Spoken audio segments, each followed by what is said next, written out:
my veins, I've been driving this train.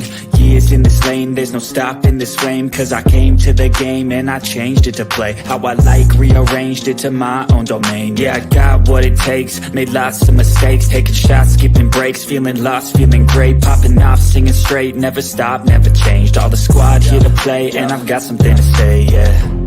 I work hard each and every day, I get lost in the words I say. I don't push pause, no, I push play. I won't stop till I make a change. I withdraw on the things I make. I turn flaws into flawless traits. I build tall, never capping space. I won't stop till I hear him say, woo, we're back, guys, we're back. After Super Bowl Sunday, after Becca gave me the stomach flu for Married at First Sight, after all these things, after celebrating my birthday on, what was it, Thursday? Yeah, Thursday. Guys, so how's everybody doing? How's everybody here doing? Doing well. All good, thank you. Great. Doing good. Doing good. All Doing right. great. Doing great. That's awesome. Awesome sauce. I wondered if JR, if you wanted to go over some of the highlights from the week we missed, our bye week, as I like to call it in sports, right? Bye week. Okay. You want to do that now? Mm-hmm. Yeah, no problem. Thank you, dear. So last week we had the pajama party, and there were some very precarious moments. Some very controversial incidents took place. We had Jonathan and his over unwarranted advances with his clinch on Alexis that she didn't feel comfortable with. And then we also had LeRon and Koshia's bust up because she stopped contacting him and he felt a way about it. And, like that kind of got a bit pretentious as well. We also had a few dates which led to William doing some investigative work to find out who had tarnished his name and talking about he was sleeping on the floor. Mm-hmm. So, a couple of incidents I'm sure we're going to dive into straight away. Yeah. Well, wait a minute, real quick. When Will was doing that investigative work, did he tell us something last week? Because so we can kind of keep up with it. Did he tell us something last week about his financial status? Do you recall? Yeah, basically he's. I mean, this is why I think he took offense because, he keeps talking about he's a millionaire and he's got a portfolio and all these different things going on. So he can't understand why someone would try and say he's sleeping on the floor as if to make out that he's broke or he's homeless or whatever the case may be, right? So I think that's his issue. He's actually doing well for himself, but someone's gone back to the ladies' lounge and said something that's colored the view of the rest of the ladies about him. So he was persistent in trying to get to the bottom of who said what. And, he went through the ladies asking different questions and stuff to try and pinpoint who it was. When he found out that it was Patrice, then, that led to a whole host of problems which spilled over into this week's episode as well. Yeah, that. And speaking of that, so, okay, we know that was Alexis who was telling him these things during her elimination date last week. My question is she like talking too much? Is she sharing what's done and said in the lounge, which Tommy keeps reminding everybody was said in the lounge? What? Stays in the lounge. Right. So is she kind of breaking that code? What do you think, JR? I think there's a fine line that they have to walk between giving the feedback and putting it in general terms. And then also trying not to air somebody out for something personally that they said. So it's a fine line, you know. But I also think that it's never cool to make a judgment or an assessment on someone, and then or an assumption, and when the person then addresses you for it, then you double down on it instead of kind of saying, okay, you know what, maybe I was wrong, and I jumped to conclusions. But yeah, like like William was hot, and like he said, he was going to war, so he was definitely setting out to try and find out who said it. And Alexis, she definitely um she definitely relayed the information in a way which the other ladies wouldn't feel comfortable or safe with divulging their choices to her. Um, but was she thinking about that at the time? I doubt it. I think she just went there to tell him what the feedback was. I don't think there's anything malicious per se at that time, Okay. which may Okay. be contrary. No, go ahead. Sorry. Yeah, because I was going to say, like, why would she want to alienate the rest of the group intentionally? That doesn't make sense. But What was your motivation? yes, Yeah, it could be. exactly. What was her You may be motivation? Yeah. you may be right. I guess the thing of it is though too, I guess what I'm thinking is maybe be mindful, because here's the thing with women. We know, as great conversationalists and sometimes gossips, some of us, we know that if we've been talking, we have friends and we're in let's say a friend circle, because the ladies lounge, they're not necessarily friends, they're acquaintances, but it is where they're getting acquainted with one another. And people know, if you're smart, if you pick up on cues, people know that certain people use certain words. So like, you know that people have a certain vocabulary, or maybe you've told a certain secret or a certain thing to a certain person and only that person. So I don't know. I think, to me, when I look back at her, what she said in the to William, I think what I see is that she really wasn't mindful of her language. She could have said that in a much more general way. Like, some of the ladies are concerned about your financial stability, your circumstances, and she didn't have to go to the whole thing of sleeping on the floor. That's just my take. But I've had time to think about it. But then, to me, if she's going out on a date to tell him these things, she should be kind of mapping out in her head or her mind what she's going to say to him. But I feel like she's far more comfortable with the men this season than she is with the women. She's giving off vibes that she's a guy's gal and not a woman's girl. So that's the thing that's rubbing a lot of us the wrong way. But are you using it to your advantage?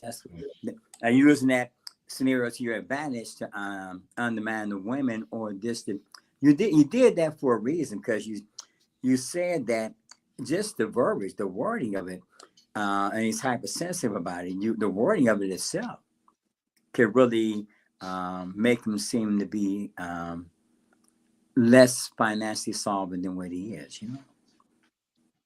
Sleeping on the floor in your apartment. Right. You throw him under the bus. It seemed like Well, it. Maybe didn't. Yeah. I mean, does it really matter how financially well off he is, or how financially poor he may be?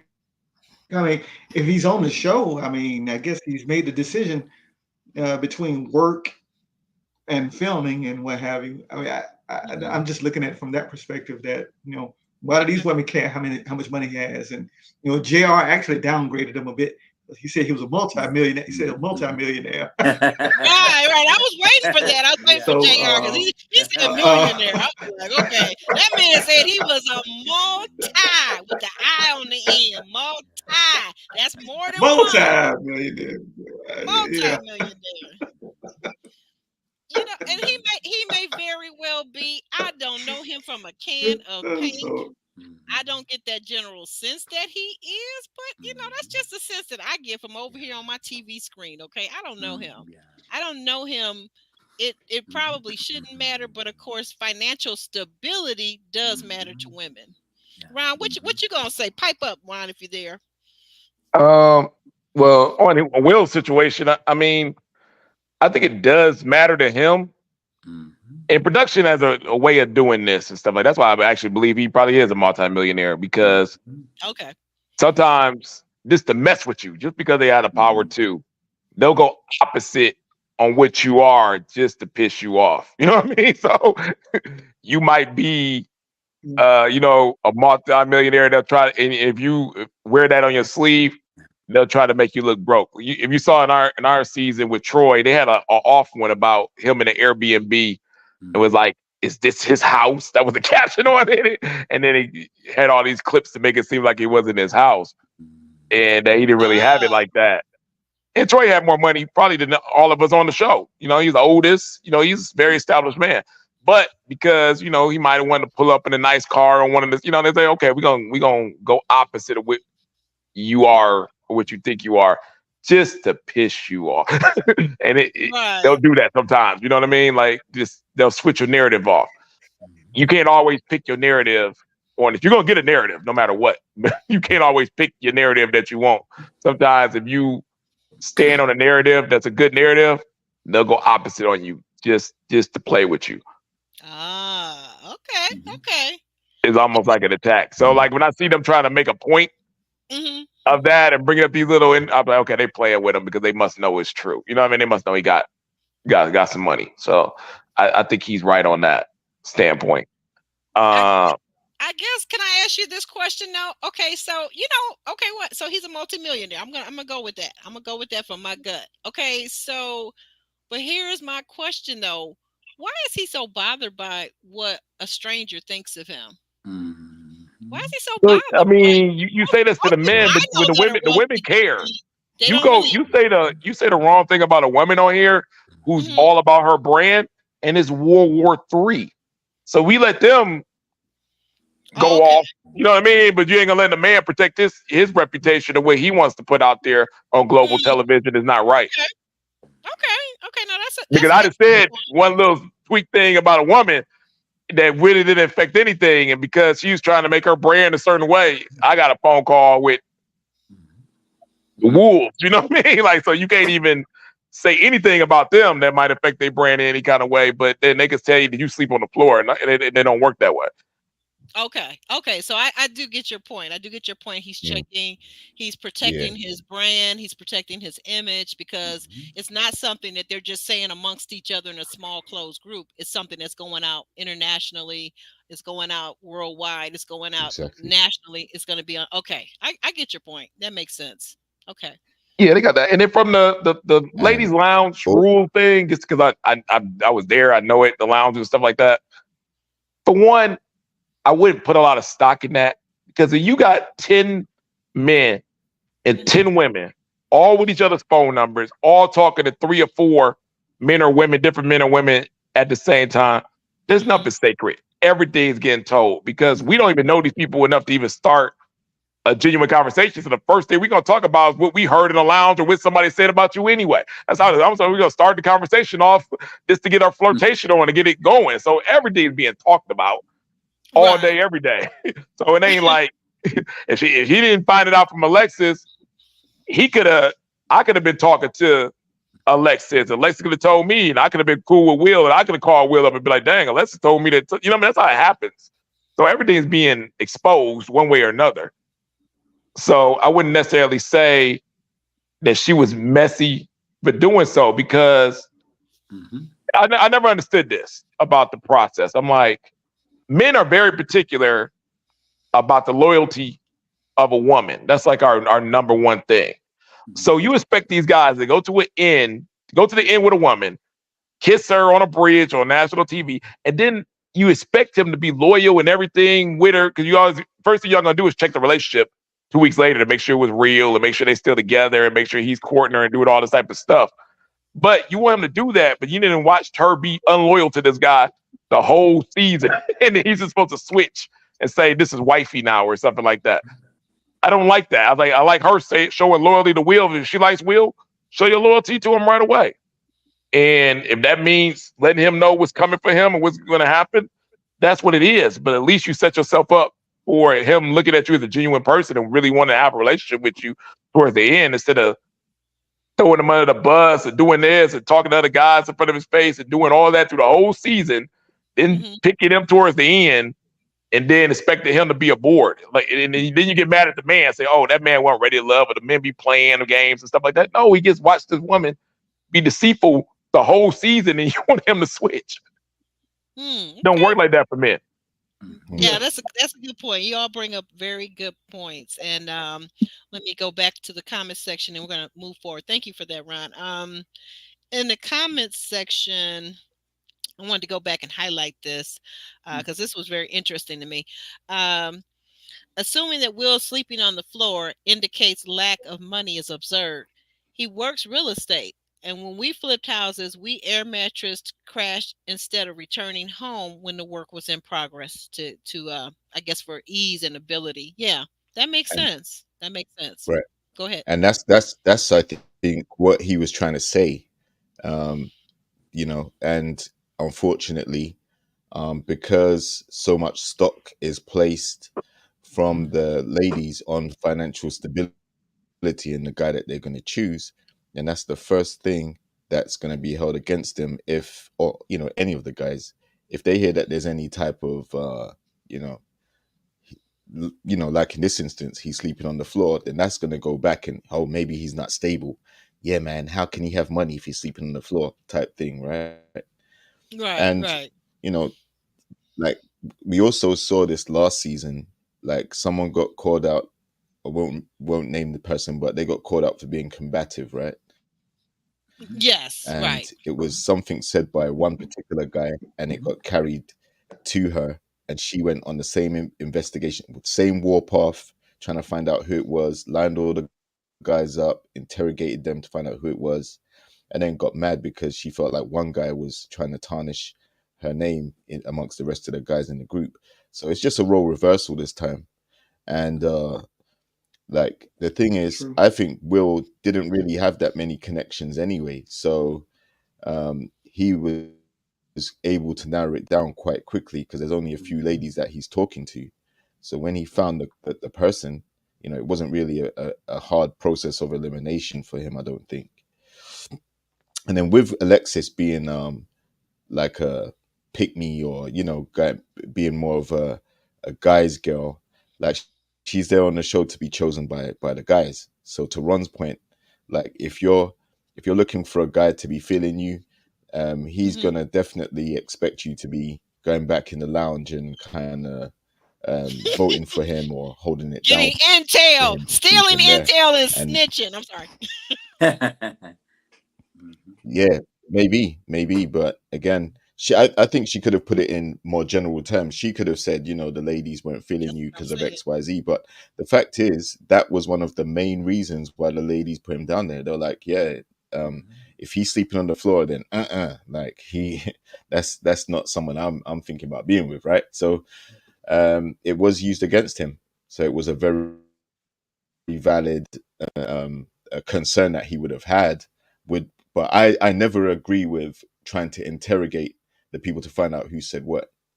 I don't think that's necessarily a good idea, because then people will jump on you for being insecure about your position. Like, if you're so comfortable, if you're so rich, then why does it matter? Like, that's the angle that I've been seeing a lot. But the fact of the matter is it matters because that's why he got eliminated. So his chance of finding the lady that he's come on the show for has just been taken away, because not necessarily because of something foul that he did. It was because someone's gone back and made an assumption based on a conversation they may have had. So he's going to be pissed. Anyone would. Yeah. And I think it matters to him because it's part of his persona, right? That's who he is in his mind. Wait a minute. So Ron, sorry, but which part is part of his persona? The sleeping on the floor part? No, the money thing. He gets bought a brand new Rolls Royce. He likes to flash that. He might some women used to call it short man syndrome, right? Where Okay. you might be lacking in that area, so you really want to expose your success up Right. front and wear that on your sleeve, and that's where you get your confidence and your charisma and everything else from. So he likes being a millionaire. I'm gonna wear that. That's who I am. That's what it is. He's not a quiet millionaire. Put it that way. And you see the difference. So yeah, if you mess with his ego, any man, and that's part of his ego, he's gonna attack. Of course. Okay. So yeah, that's the part. Because I was gonna say I know several wealthy people, multimillionaires, and none of them would ever really take it seriously if somebody said, "Oh, they must be broke, they must be homeless." None of them would ever take that seriously to try to track down who said it. Like, who cares? And he's young too. You know what I mean? He's 31 years old with some money. You know, there's difference between that and a 50-year-old person with some money. You know what I mean? Right.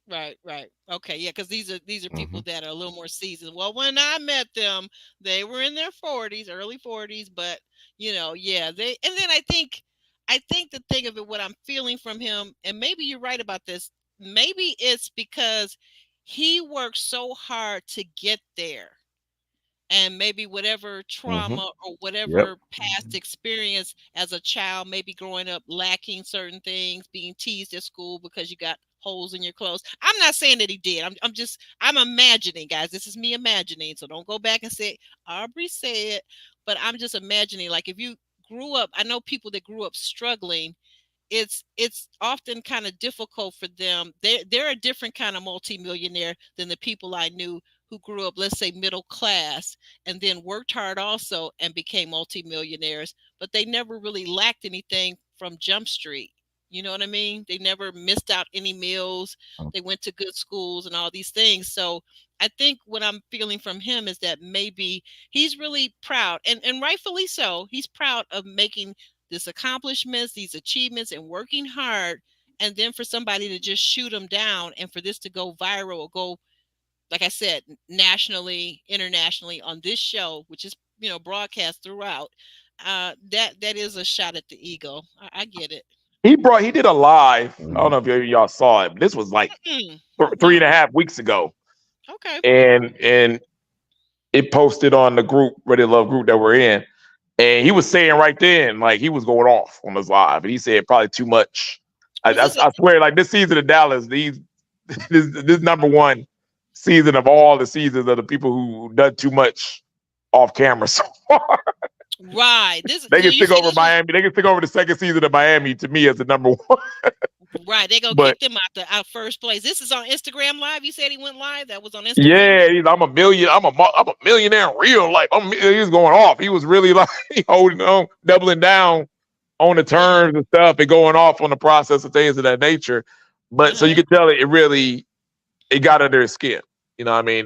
That's you were saying that he wasn't. You know what I mean? He wasn't the type of person who was going to just, I know who I am, so I'm just going to let that slide. That ain't nothing. You know what I mean? That wasn't the situation. So it sounds like he put 20 on 10, huh? Oh yeah, big time. We were even thinking like, man, are you still on? I even had to ask. I was like, did he get eliminated last week or something like that? They said, no, he's still on. I was like, what is he telling us? I was like, why is he telling us all this right now? Like, this is an exit speech. You do this when you on your week when you leave, not right now. Like I said, this was like 3 weeks ago, but he was doubling down. Oh man, I noticed, and then we're gonna move on. We're gonna move forward, but real quick, I noticed, like, having talked to different castmates from the previous season that know these guys and went to the parties. I noticed right off from the very beginning that the fact that they had two cast parties, one with the women and one with the men, I said this is gonna be a messy season. They're usually different. And also, you have to bear in mind. I think they. Yeah, I think the men. Yeah, I think that's not out the ordinary. I think the different cliques do their own little premiere parties and stuff like that. We did we did do one big one, but you got to have somebody who's willing to organize that. And KG and Alexis, thanks to them, it was a great party, and they organized a very good premiere, red carpet premiere for ours, and we all came. Most people came. So Sounds like it. Sounds like. What were you gonna say, Jr. And we're gonna move on.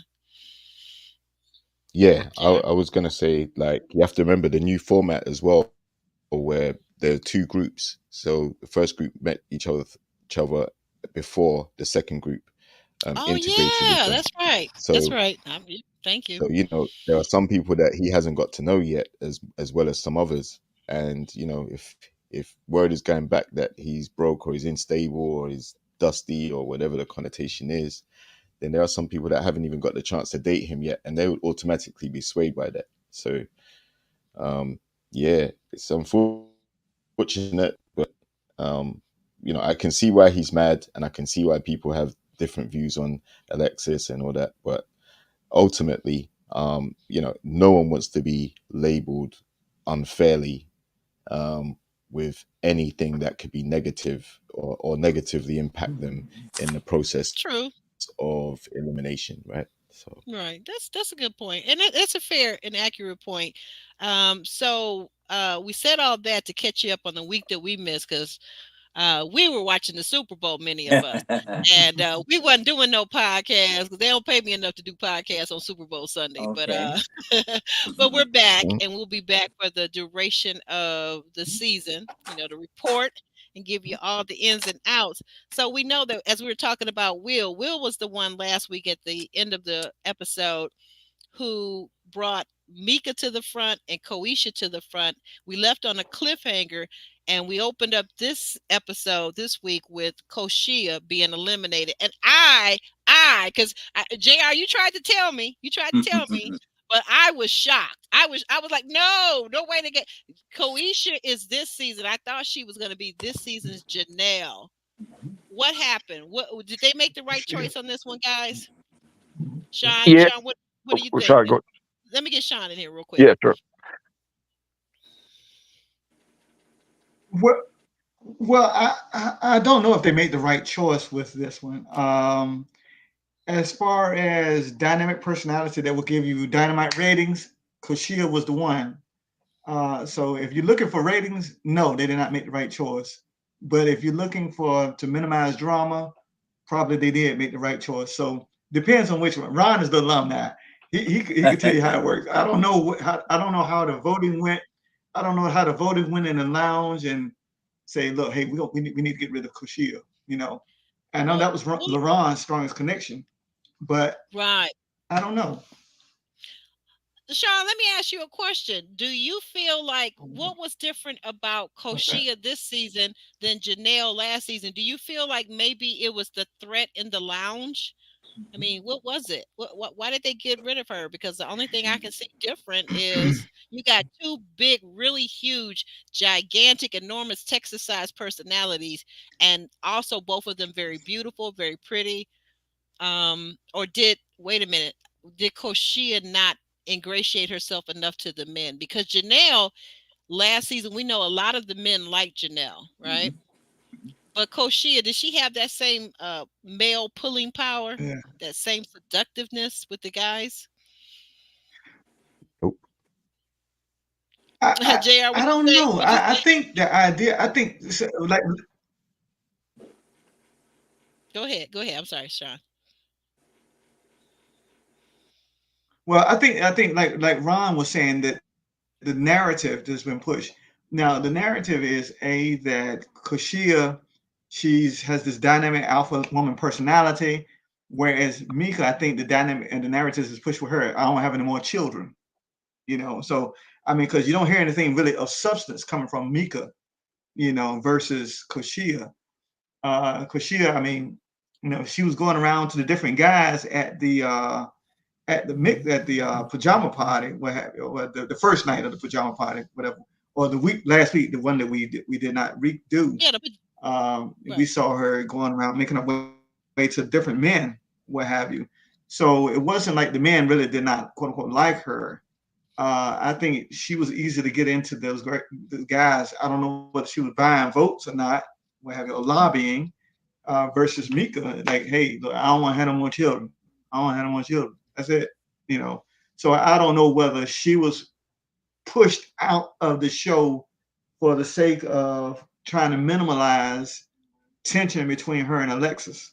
That could have very well been. I'm not sure. I don't know. So we'll see. In the Yeah. chat, they're saying that Koshi almost cursed Tommy out, even though it was really aimed at Alexis. Go ahead, go ahead, Ron. Yeah, I agree with that. I think Quisha had more connections than the other girl. Plus, I think LaRon himself could have saved her. That's how it works. Going with previous season, the other girl had Quentin as her number one, as his number one. She wasn't going anywhere. He was strong enough to keep her on the show, being that his narrative was the tall, handsome guy, this, and that. Just like in our season, Joelle was strong enough to keep Anisha on the show if you got the top guy.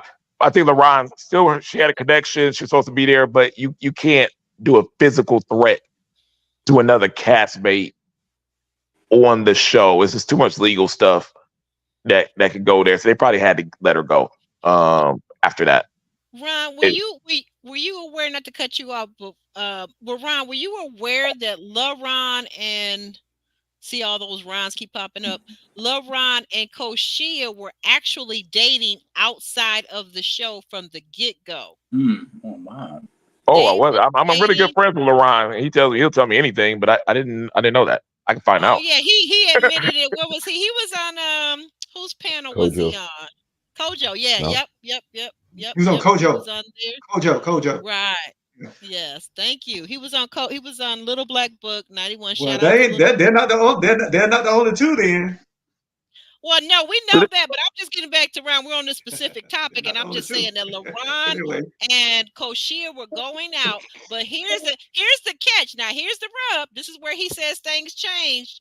And I said, uh-oh. He said she was good with him. They were spending nights over each other's houses, blah, blah, blah, or homes. And then he said, but when she went on that date that was filmed, and that was at Chaz's house, all of a sudden she ghosted him. Mm-hmm. That's what he is told that out of his own mouth. Exactly. That's not allegedly. That's what he said now. That's what Exactly. LaRon said, Ron. What you think about that? I wouldn't worry. I don't think he's worried about Chaz. Okay. And that's a whole nother something that I'll take to my grave.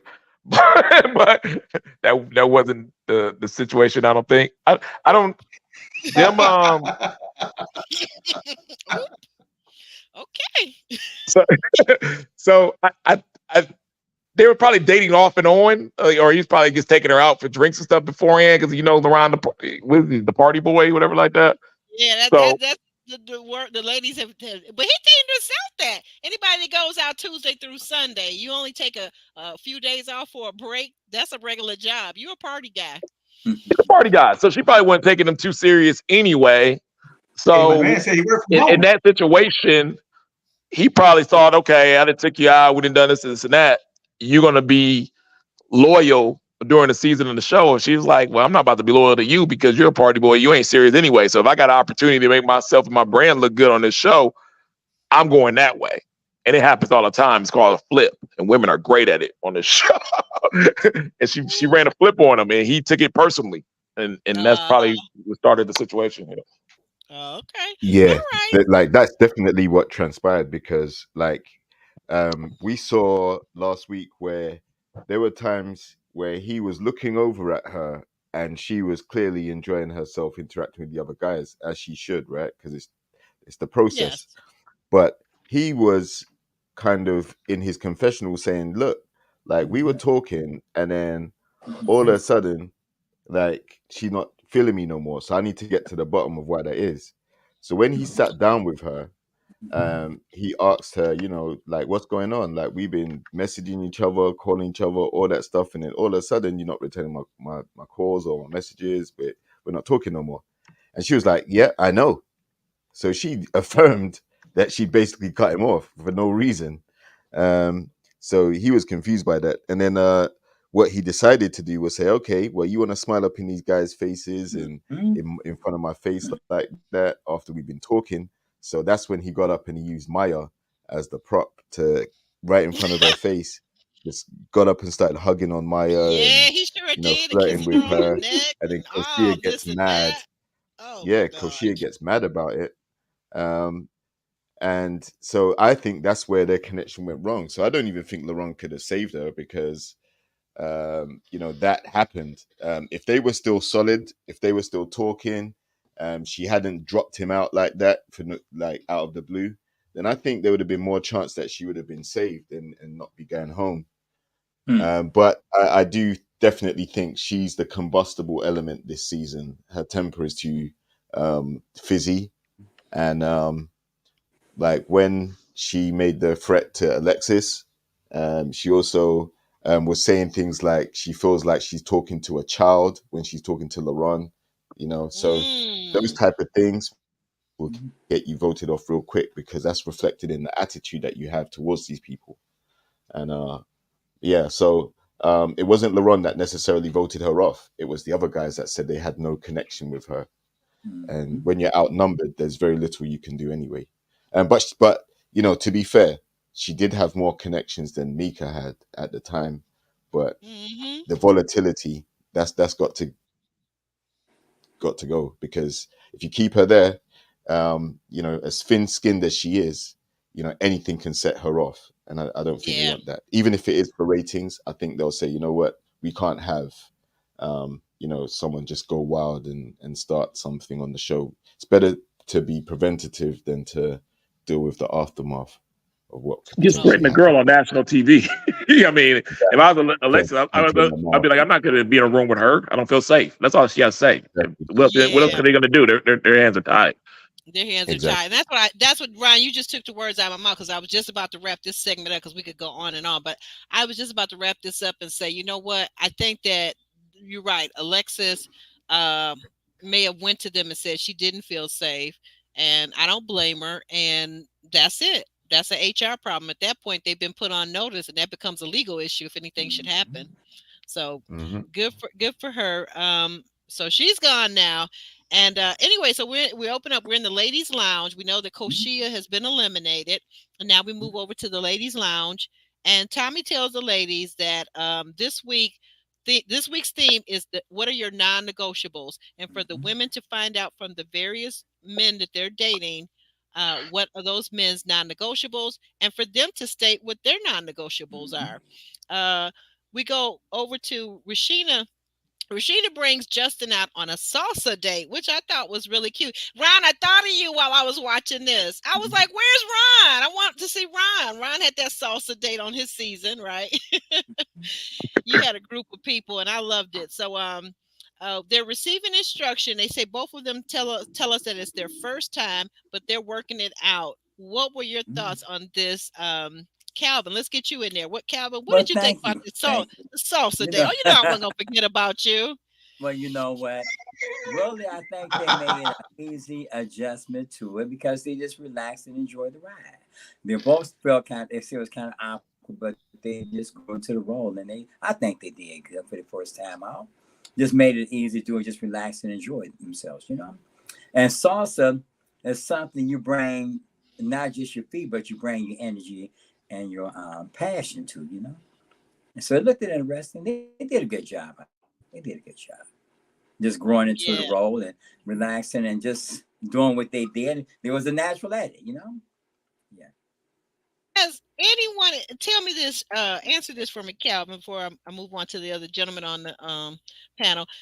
Tell me this. Is it me or does Justin give off like Justin is for the men what Maya is for the women? Yeah. You get what I'm saying? The comparison I'm making because everybody loves Maya. Mm-hmm. So is Justin that same? Is he that guy this season that all the women, he's so amenable, he wants to have kids, but if you don't want to have them, he cool with that. He's cool with everything. Well, is he? I mean, let's see. Well, so far. Let's see. Let me just kind of pause. Let me just get my notes. Is that the one that got eliminated at the end? Was that Justin or somebody else? No. Justin, he's Jonathan. Like I said, everybody loves Justin. No, he ain't getting eliminated. Everybody loves Justin. That was Jonathan. That's Jonathan. Oh, Jonathan. Let me see, because I've just been busy. I had my Justin has the Justin's curly hair. Justin's the Maybe- curveball. Justin's the new maybe- guy, right? Yeah, the new guy. Yeah, Calvin. Justin Yeah. is the new guy. He's a little bit lighter complexion than I Jonathan. got some Jonathan notes is a on him. I got some yeah. notes. Let me just see. Yeah, get to your notes. I'm gonna go to the. I'm Yeah, gonna come back. come to me, back. if you don't mind. All right. Thank you. Okay. So Sean, what you got to say about this date, the salsa date? Well, it reminded me of LJ and Sharice from Miami. Their salsa yeah. dance. I mean, I said, well, I don't know. I don't know. I mean, I don't know if they're just that they're not that many things to do. You know, that look, hey, what do you want to do? I don't know. What do you want to do? I don't know. What do you want to do? Well, we eat all the time, so we can go do something else, something different, and finding places that are actually open during the times of filming. I guess maybe you have to make special arrangements. I guess I'm not sure. Because I saw one of the places that I frequent on the show this week. So I know they're not open usually during the day. So, but nevertheless, I mean, it was a nice date. It was a nice date. Whether there's chemistry between those two or not, I don't know. They seem to vibe. But she's I pushing think they seem to hard vibe. though. JR, you had something to say? Yeah. It's we see this date come up often on Ready to Love, like the salsa date, dance date. And dancing is something that can really build chemistry if you click, right? So I can see why it's a very commonly used environment that they choose. I think the date went well. I think Justin, to me, seems to be saying what the ladies want to hear. Whoever's in front of him, he'll tell them what they want to hear. So if you say you don't want to have kids, okay, cool. Having kids isn't the be all and end all. And then when he sits down in front of someone who, hasn't had kids yet, then he's like, yeah, I want to have kids of my own. And, I want to have a family. I want to do that. So he's kind of talking out both sides. He probably is a bit of both, right? I think he's trying to say he works with kids, like doing his physical education, teaching and all that stuff. So he's in the school like Monday to Friday working with children. So if he comes home and he's got his girl, there doesn't necessarily have to be kids running around the house. But at the same time, he would like to have his own family. And so, yeah, that's why I think he's popular with the ladies. And also, I guess they like him aesthetically as well. And he tends to stay away from all the drama. We haven't seen any hairy moments with him involved yet. So, yeah, I can see why he's a favorite. And he's also new. That newness. Yeah, new meat. Fresh meat. So, fresh meat. Yeah, there you go. Mystery meat. He's intrigued because they've gotten to know the other guys a bit more. Mystery. Yeah, they've had more time with those dudes, and then this guy's come in and he looks different, and he talks different. He's a different guy. Like he's not like they're all different, but I'm saying he brings a different energy to the group. So, yeah, like the date itself, it was a good date. I think instantly, he's now number one for a few ladies. But he hasn't yet given any clues to who he's necessarily connecting with the most at that point. So no, he hasn't, and we're gonna get to what he asked Maya on their date. But that's a very good point. He's looking at everybody else's hands, but he hasn't shown his hand to us yet, has he? Yeah, he reminds me of Jason on our season. Uh-huh. School teacher, same way. Was playing it safe. Was mellow to all the women. He was that person. They kind of played it like that. And what the women got to understand is, granted, that's good, that's safe, that's fine for the show. But in the end, are those type of guys really equipped to take on the responsibility of a long-term relationship with a woman that's picked to be on this show because they pick different women to be on this show, and they're usually a more modern type of black woman that has expectations and things of that nature. And to be responsible for that woman on a daily basis takes a lot. It takes a certain type of man. It takes a real man. He has to be there. He has to be ready. He has to have it all intact. And it don't take you can't be playful. You can't, that work for a little bit, but it ain't going to work long term. You can't be this. You have to have it in order, and you have to be used to dealing with that type of woman. I don't think he's used to dating this type of caliber of women. Okay, we're gonna see. We're gonna see if he can handle it. If he can hang. Go ahead. He's not, because he admitted that he's been out of the dating game for a while, right? So he's not even used to necessarily dating like that. And then also, I think he is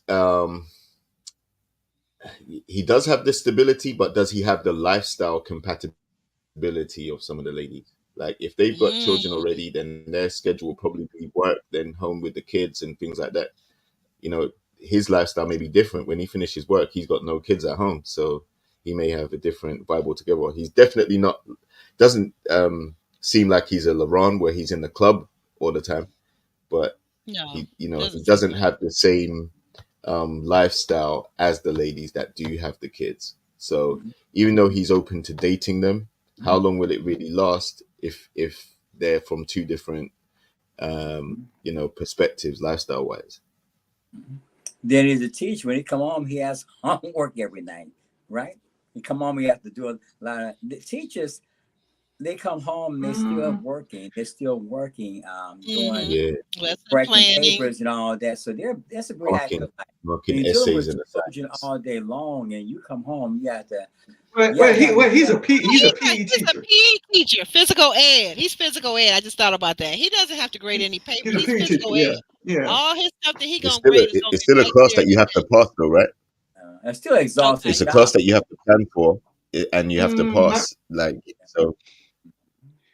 But you do. I don't think it's a lifestyle situation. I think he can handle that part, but the responsibility of dealing with another woman, like I said, we're dealing with a ready-to-love woman. He's a different type of woman, and her kids, and let's talk about the elephant in the room, and on a teacher's salary, with the expectations some of these women got in Dallas, in Houston, some of these Texas. Oh, come on, man, it ain't gonna work. Not with these women. That's why I'm saying the lifestyle compatibility. Like if he's a PE teacher, the stability's there because he's employed. But like, is he earning enough? Like, what does he do with his money? Like, all these type of things will play a role in the ladies that are looking for a provider as a priority, right? So, and after dealing with kids all day, is he going to want to come home and deal with someone else's kids at home too? So, it sounds all good from what he's saying, but is he really? What is he actually looking for? I personally think he's going to be more aligned with someone who's at the similar stage in life as he is. So it'll be someone without kids and probably more in his age group rather than an older lady who has kids already and doesn't want to have more. Right. Because so Rashina, I don't know if she's agreeing with you on that, JR, because it looks like she was putting on her best smile, and she was teasing, she was flirting with him, and she was saying, "Hey, what you need? What you need, baby? What you want?" And because she said, closed mouths don't get fed. He said, "My mouth is always open." She said, "Well, I'ma always be feeding you, baby."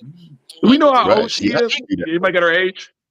Yeah, JR. She's a cougar. What is Rashina's age? 38, isn't she? I want to say, is that right? 38? Okay.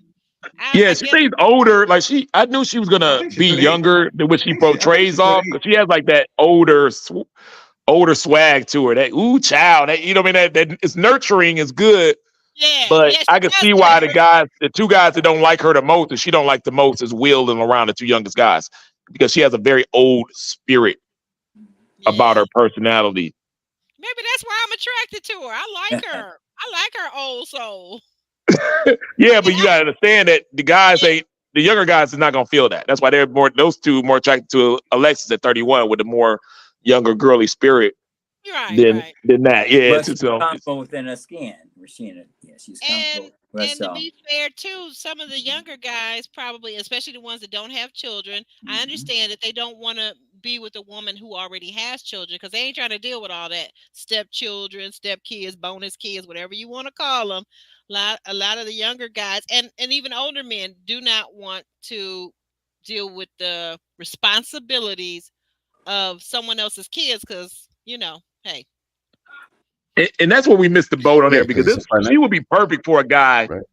a 46-year-old, 48. She would be. We had somebody debonair and together in that age demographic, which we missed the boat every year, getting a lot of guys in that little group age, and the ones that need that type of guy suffers from it every single season. But she would be perfect for that. She's nurturing. She got together, fun to hang out with. She's got an older soul, which a guy like that is already adjusted to, and a little probably more stable and stuff, and that could work so well together. They just don't have. It's not here this season. It miss out on a lot of seasons. Right. That 45 to 50-year-old guy. Where is he at? That would have been nice. You're right. You're talking about for Rashina, right? Well, you got Chaz is 47.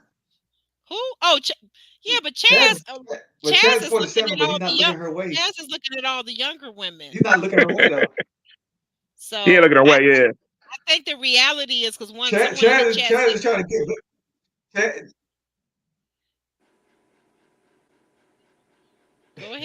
Go ahead, Sean. Chad's trying to get Vanessa to come back to the black side. I said Chad's trying to get Vanessa to come back to the black side. I was watching I forgot, and I don't know where I got this from. Shout out to the YouTuber that called Vanessa Vanilla Vanessa. I said what? Vanilla Vanessa. Vanilla. I hear that one. Because her ex-husband was a white guy. Oh, okay. Well, listen, the stink face that she gave William when he said, I was trying to message you and I didn't get anything back. The stink face that she gave him, I was like, oh my God. Oh yeah, she don't want nothing to do. Well, you know what? Just like men don't want to be bothered with women and their children, Will ain't at the top of nobody's list with them 3 kids. No, not necessarily. No, exactly. That's just the way the cookie crumbles, right? 3 kids is a lot. It's a crumble. financial burden. So hey, it's not only that, that's a lot to do with their right. emotional That's a big part of it. But then what I was going to say, JR too, not only financially, but some women don't have nurturing enough for their own children, let alone somebody else's. That's true. Yeah. It takes a lot to raise children. It takes across the board. Because you got to deal with that total person, and you have to deal with everything that's already in place when you come into the equation. Right. Are your children even mannerable? Do they say yes, ma'am, no, ma'am, yes, sir, no, sir? Are they military? They kids gonna be fine. They boys. They're gonna. Wait a minute. Wait. Ron, you're from here where I'm from, Detroit, Michigan, okay? I spent my summers, though, growing up in Houston, Texas, where my mother is from. And I'm going to tell you something. I don't know about now as much, but a lot of Southern people say, yes, ma'am, no, ma'am, yes, miss, no, miss. Okay? They do still say that. You got somebody in my chat that's still calling me Miss Aubrey. I mean, like, I never grew up calling, having to say all of that. So when you say yes, ma'am, no, ma'am, that's a Southern thing. That's not just a generational thing. That's a Southern thing. Yeah, but it's manners, though. His situation is boys, though. He's Southern deference. Yeah. It's just a big household. If you got kids, you got 2 yourself as a female. He bringing in 3. Now y'all need a 6-bedroom house, 7-bedroom house. Right. Mm-hmm. And then here's the other thing, Ron. Come on, Ron. Here's the other thing, Ron. It's also, here's the other thing. You're dealing with these other mothers. You bring in 3 kids. He was married twice, divorced twice. I got 2 ex-wives I got to deal with. Who knows what their personality is like? And it's not always a Brady Bunch. No. It doesn't always match. It usually isn't the Brady Bunch. Yeah. It's usually Bebe's kids. Exactly. That's what I'm thinking. Bebe's kids, exactly. Mm-hmm. And I'm gonna tell you something from a true story from once again, real life. Hold on, Sean. Hold on. I'm gonna tell you a true story. A friend of mine got married. Her second marriage. she had a child from first marriage. She married a guy who had a child from a previous relationship, not marriage, but his children are children. I was I was cool with it. But when they came together and they moved into the same household, they bought a new house together. And I'm gonna tell you something. You've got some older kids because her daughter was at that time. I think her daughter was kind of still young, like 6 or very young. His son was like a teenager, like maybe 12 to 13. And that little boy, he terrorized her. You got some kids that when their father or mother get with another person, they want to break the relationship up and they'll do any and They get everything. territorial. Yes, they will. They get territorial and protecting Territorial. protecting interest. They've had their single parent to themselves, especially if they've had the single parent all of their lives, or even if they're coming out of a previous marriage situation where that person got divorced from their mom. Man, some of these kids you just don't know. You don't. I don't want to set the term though with presidents that a person with kids, 2 or 3 kids, female or male, is a red flag per se. I think it determines on if you want more kids. So if you're a woman and you wanted more kids, William wouldn't be your guy. But if you already done with your kids and he already got his kids, he got his boys, he got his legacy, he probably doesn't want any more. You probably don't want any more. I don't think the number of kids matter anymore now. You guys are on to something else. Wait a minute, you saying 3 and 4 kids don't matter anymore? If I'm bringing in 2 and you bringing in 3? Well, at least you guys established you don't want no more kids. So everybody got their kids. We got the family intact. These are the kids. Go have your vasectomy now, William. Yeah. Had a vasectomy, and now y'all can work on something else, down the line. But I think if a woman wants kids, and this guy has 3 boys, he has his legacy. He probably doesn't want any more kids, or another kid to be a lot on his shoulder to add. Now you have a problem. But it's interesting. You bring up a lot of relevant scenarios because when you meet somebody, you have to deal with that whole person, everything to go along with it.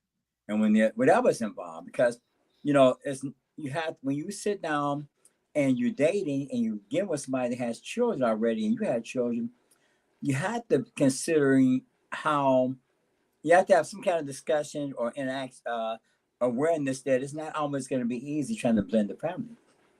And are you prepared to deal with that? And can you rise to the occasion?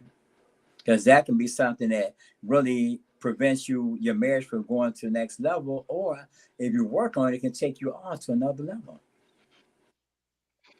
Okay. But guys. in your 30s, you're more likely the chance I think with children is there. Say that again, Kelvin. When I didn't you're hear in your 30s, chances of meeting people that have children is great. Yeah, it is. In your 30s, yeah. Yeah, these days. It's a mixed bag. I know so many professional women and young women my daughter's age, they don't have children. They've been working on their careers. They weren't having babies. They were building their careers to a level. And children would have taken time and effort away from that. So it's a mixed bag. It's a mixed bag. Like you said, you got to deal with each individual situation individually, like Ron was saying. I agree with Ron on that. And then the other thing I would just say, the caveat to that, though, like Ron pointed out, is you've got to know and be clear and honest about, do you want to have more children? Because I've seen times when women have lied about and said they wanted to have more children just to get the guy to marry them, only to find out that they weren't ever planning on having children with this guy. And, and then there's some times when some men don't really want to have children. So everybody needs to be honest and come into it and really communicate their non-negotiables.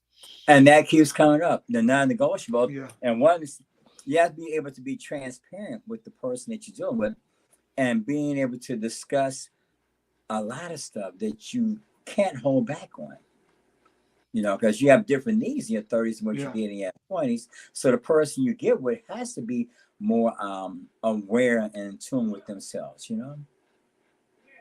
Not just financially, but emotionally so. Wow. Okay. You know what? Thank you, Tuber Chat. Good to see you in the chat. Thanks for sharing us out. And anybody else that wants to share us out while we're still live, definitely feel free to do so. If you're watching us on the replay, hey, share us out. Okay. Sharing is caring. Seems like I think also it depends. Well, I think it depends on how the people on the show compartmentalize you. Because if you remember last season, Brandon was put in the same category. You know, I think Brandon, the way they looked at Brandon was, hey man, you married and then you divorced the woman and then you remarried the woman that you had divorced, and then it just became so convoluted. It wasn't the number of children; it was just that he was married and then he got divorced and remarried the woman that he divorced. And I think that came off as a little indecisive, the way he was pictured as, and that's the reason why he left early. So William is probably put in the same category from the standpoint that, hey, this guy has 2 divorces, but he has 3 children, and so his prospects, unless a woman really who has no children wants to come into this dynamic, maybe she might be seen as quote unquote settling down. If Maya claimed that she got a strong connection with William, and but he's got 3 children and so forth. I don't know. If you like it, I love it. I don't know. That's what I'm saying. If you like it, I love it. Because I mean, like for me, 1 is cool, maybe 2, but when we get to 3, I'm thinking like, wow, okay, that's a lot. But in some terms, it don't matter. You remember David for my season? He had 3, 4 kids. Yeah. Oh yeah, he did. He'd been married before. Yeah, Right? no, the girls did not care, and they don't care in Houston at all. He ain't never had a problem with women to jump aboard. So it just depends on your situation. But it's that double Is standard. David? Wait a minute. Is David Moneybags? Tell the truth, Ron. Is David Moneybags? Because if you No, Moneybags, no, he ain't money. He's not money bags. He's successful, but he's not money bags. He's just he does have the gift of gab, and he's a charming, good looking dude. But he has a situation together, and I don't think it bothers a lot of women that he has that many kids. Now I did throw Kyra off during our season because she had none. But I think any woman who has a kid or 2 or whatever like that would join his situation in a heartbeat, and they have. So Right. Yeah, we got some people in the chat that are saying, and she's a He light skin. He light skin. He talking about David. He light skin. Okay, well now some people are gonna watch this video, Sean. I know you're a little bit better. You laughing? Hold up. Oh no. Hold up. I know that's right. Some people are not going to get that, and some people, like my light-skinned daughter, may take offense to that, but she actually wouldn't. She doesn't have thin skin at all. But I'm just saying that everybody's not going to get that he's light-skinned. I think to what Ron's point, David is very charismatic. Gosh, this man laughs so loud. David is very charismatic, and he has the gift of gab. We done just tickled Sean. We're gonna move on. Okay. Anyway. So where were we at here? Oh yeah. So Alexis invites Chaz out, and she says in her confessional before the date, they definitely have a Sean, you're gonna have to mute your mic if you're gonna keep laughing, okay? I cannot get through this. Alexis tells Chaz that she has a physical attraction to him, and but she wonders, does he have too many connections? So that was a very interesting date, because she also asked him during this date, what did he think of the person who was eliminated, who of course was Koshia. She didn't want to say her name. I guess, I don't know if it was a fear of messing it up. And he said, well, you know what? Koshia was very vulnerable. I felt bad for her. And then she said, well, I didn't feel no kind of way. She said, that's the way the cookies crumble. I was like, ooh, girl, it's cold-blooded, like Rick James. Good riddance. Good riddance, right? Cold-blooded. And so then he did ask her. I like that he asked the follow-up question. He said, well, did something happen? And she said, well, yeah, that in the ladies' lounge, that they were going at it. They just did not click. They were like oil and water. And, and then he said, okay, well, in that case, you should have told me I needed to protect you, baby. And they started their flirtation thing. And he was like, well, I pick you and I choose you. And then there was a silence. And then she was waiting for him to lean in and give her some sugar, but he didn't. And then she was like, well, he could have gave me a kiss because I would have been open to it. Yeah. And then we see him in his confessional. He says, well, I could have gave her a kiss, but I didn't want to because there's some other ladies and I ain't throwing my sugar around like that. I ain't throwing all my kisses. I'm going to save my kiss for the bridge scene. That's what I'm going to do. I'm going to save my kiss. So I'm I'm gonna go over here to JR. You've been awful quiet. What did you think of this, Chaz and Chatty Alexis? Smart guy, because I guarantee if he had kissed her, then that would have gone back to the ladies' lounge, and that would have been, that would have probably got some of the other ladies' backs up. But I think it's a smart decision. You wait. Like, why are you rushing in to kiss someone? You barely know each other right at the moment, and there are still, quite a few weeks and quite a few dates to go on with the other ladies. So he avoided getting himself into a very sticky situation. But he is the ladies. I think he's most of their top choice at the moment. Like, he seems to be the favorite one. So, if he nailed his post to the mast so early, then that could quickly change. But yeah, their date, I think there was a little bit of chemistry. Like, they were cool, they were cordial, but leaning in for the kiss could have gone two ways. It could have been something that she wanted and she goes and brags about, or it could be something that she, could use against him at another time if he starts to get close to other ladies too. He come across as a player. So well done for avoiding that trap. Okay, that's a good point. Sean, you got anything you want to add to the situation with Chaz and Alexis? Well, yeah, I think Chaz, I get Playboy vibes. Number one, I think he was telling her what he wanted her to know and hear, what have you. But let me just go back to something. I was just joking about the light skin comment. That was just a joke for those who may have taken it in the wrong vernacular way. But anyway, yeah, I think he was basically giving Playboy vibes. I don't know him, but I kind of sense that there's more to him than what meets the eye. That's what it seems like to me. Looking at the show, looking at the edits of the show, edited version of the show, and not seeing him in full context.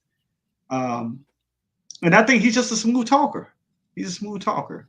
He said, well, he said, I choose you, and well, it could be you and me and you and what have you. Then what's he going to go and tell Vanessa? Well, I think we had an authentic connection and so forth and so on. And so I think he's just playing multiple sides and trying to, as we often say on the show, trying to make it to the end of the show. Okay. So he's playing to win. I feel you. I think that's Why aren't they all though? Right. That's true. Before we move on. Well, I mean, some people are trying a little harder than others. Right. That's true. Ron, you wanted to jump in there too real quick because we're gonna move on. Yeah. Well, have been a defender of what y'all call her, Pygmisha Alexa. Yeah, you like to defend the Pygmisha. So what you trying to say? You trying to call Chaz a Pygmisha? No, I'm saying on this one that this move that she did right here was messy, because it is an honorable move from Ready to Love castmates to say, once a person got eliminated, we're not going to bring that person's name up again. They're not here to defend themselves. They're not part of the process anymore. For you to bring it up randomly in a date like that's being filmed, and she's no longer here, it's messy. That ain't how we do things. It ain't how it's supposed to go. So I didn't agree with that move at all. And then, you just don't do that. That person's not here to defend themselves no more. Why are you bringing them up? Right. So yeah, if anybody wanted to put the messy, I know they're putting the messy tag on her and stuff like that. I say she's messy. I say she's messy. This part was. I didn't agree with the whole other thing. And I think it's going to get worse as the season goes on. I think it's going to get worse. Well, I said that when she was talking to, you know what, that the one that she was talking to about him sleeping on the floor, was that Alexis? Will, that was Will. So that's what I was saying from the outset. She's kind of has her own agenda, maybe, but she does. Has her own agenda, yeah. She seems to. Because she kind of played William too, by interjecting that, and now she's interjecting this. So we'll watch her just to see how she evolves. We're gonna keep our good eye on her. What were you? Thank you. What were you gonna say, JR? I was gonna say, I think that also spills over from the Koshia and LaRon interaction because Chaz was the one that was there trying to console Koshia when she was crying, right? And he was making a point to tell Alexis that during their date too, like he felt like she was crying and she was vulnerable, and LaRon didn't care. So I think Alexis kind of used that and said, you know what? Well, let's see how he really feels about Koshia. So if I tell her that I got beef with her, then let's see how he responds. Like, it sounds crazy, but I think that could have been the angle that she was trying to do. She was really trying to flesh out how deep the connection was between Chaz and Koshia. That's a good point. That's a good point, because I see what you're saying. If I'm dating a guy and I know he's also been dating someone that we both know, that is a good way to kind of flush it out of him, right? So what do you think? Do you think he did a good job of letting her know that even though he felt bad for Koshia ain't his girl? Yeah, because he really likes Vanessa, right? And that's the other reason why I think last week he was trying to defend Koshia. I don't think he was genuinely 100% invested in her and LaRon falling out. I think the other side of it was Vanessa was sitting right there at the table at some point, and he wanted to She was doing show that argument in front of right. her that he protects women, right? He's a protector type thing. So that was an angle. I think he's a smart guy. I think he knows what he's doing, and yeah. So and that's why I think he's also smart enough to know that if he did move for a kiss on Alexis or do It'd have anything been like that, over that for could him. get back into the lounge, and that could create mess. And he I don't think he wants that drama. So I don't think he's gonna kiss a girl this whole season. I'll put a side bet on it. Okay, guys, you heard that. Ron is putting a side bet that Chaz is not kissing. Not even on the bridge, Ron? Not even on the bridge. Ooh, golly, that's a long time to hold. Not even at the retreat, the singles retreat where they live in the house together. Come on. Little hugs, little pat-pats, and then on lips. You know what? I think that's very likely to happen because how often do we see these people smooching on the show? We don't really see it. Like, it doesn't really get to that stage for a lot of them. So well, we usually I wouldn't be surprised. Here's the thing. To your point, JR, you bring up a very good point. When we do see it, usually it's because two people are locked into each other and not to anybody else they're dating. They kind of begin to gradually ease off of those other people, and now they're focused in on their person. Yeah, you're right. Okay, so anybody, we're gonna move forward. We're gonna. What is it, Sean? What is it? Quickly. Well, I was thinking, I'm just going back when one of y'all mentioned something about the retreat, what have you, and I guess I should ask Ron this: will there be a retreat? See, since we had the pajama party, I don't know what the quote unquote sleeping arrangements were at the pajama party. I don't know. I'm sure it was overnight, what have you. So, would there be a need for the retreat? You think? They would retreat's more when you've numbered it down to couples. So the retreat is to kind of see how the couples interact with each other, and not necessarily how the singles interact with each other. So yeah, they still definitely need a retreat. Okay. Thank you. That's all I want to know. Okay. All right. Very good. And I don't know too, Ron. I don't know if you know or not whether or not they spent the night, because I never got it. A lot of people are saying that, but I'm thinking just because Nah. That's what I said. They didn't pay for no cameras to stay overnight. You know how expensive that? No, they got to be a retreat version for that. This was just come party. Y'all can leave it around 11. This is a prelude. This is a prelude to the real thing, Sean. With all that liquor they had, Oh, it was a party, and everybody continued to party after. There's gonna be liquor. There's gonna be liquor at any of the mixers, because that's what reality shows are built upon. People that don't know how to control their liquor, their alcohol, and especially men. I know some men like this. They like come to a party, and if they see free Hennessy, they're gonna drink all of it. So as long as they living like that, that's cheap. That's cheap for them to buy liquor, keep people liquored up and entertaining us. So No, they got the party thing. I felt that's what the only thing that I would loved to change on my season was the fact that we were during COVID. And the same party they probably had after this pajama party and fun with the cast, stuff like that. When I threw the party after the thing, I got yelled at by 12 different producers. At my neck. Yeah, they was on you. Because of the COVID situation. But as you see, you were able to do, it wasn't a bad thing to do. Like I said, after this thing probably ended around like 11. They probably stayed or somewhere, or they all probably went out together and had and partied, had a good time as castmates, things of that nature. That's all we were trying to do. Maybe they went back to Chaz's house because he got a big house.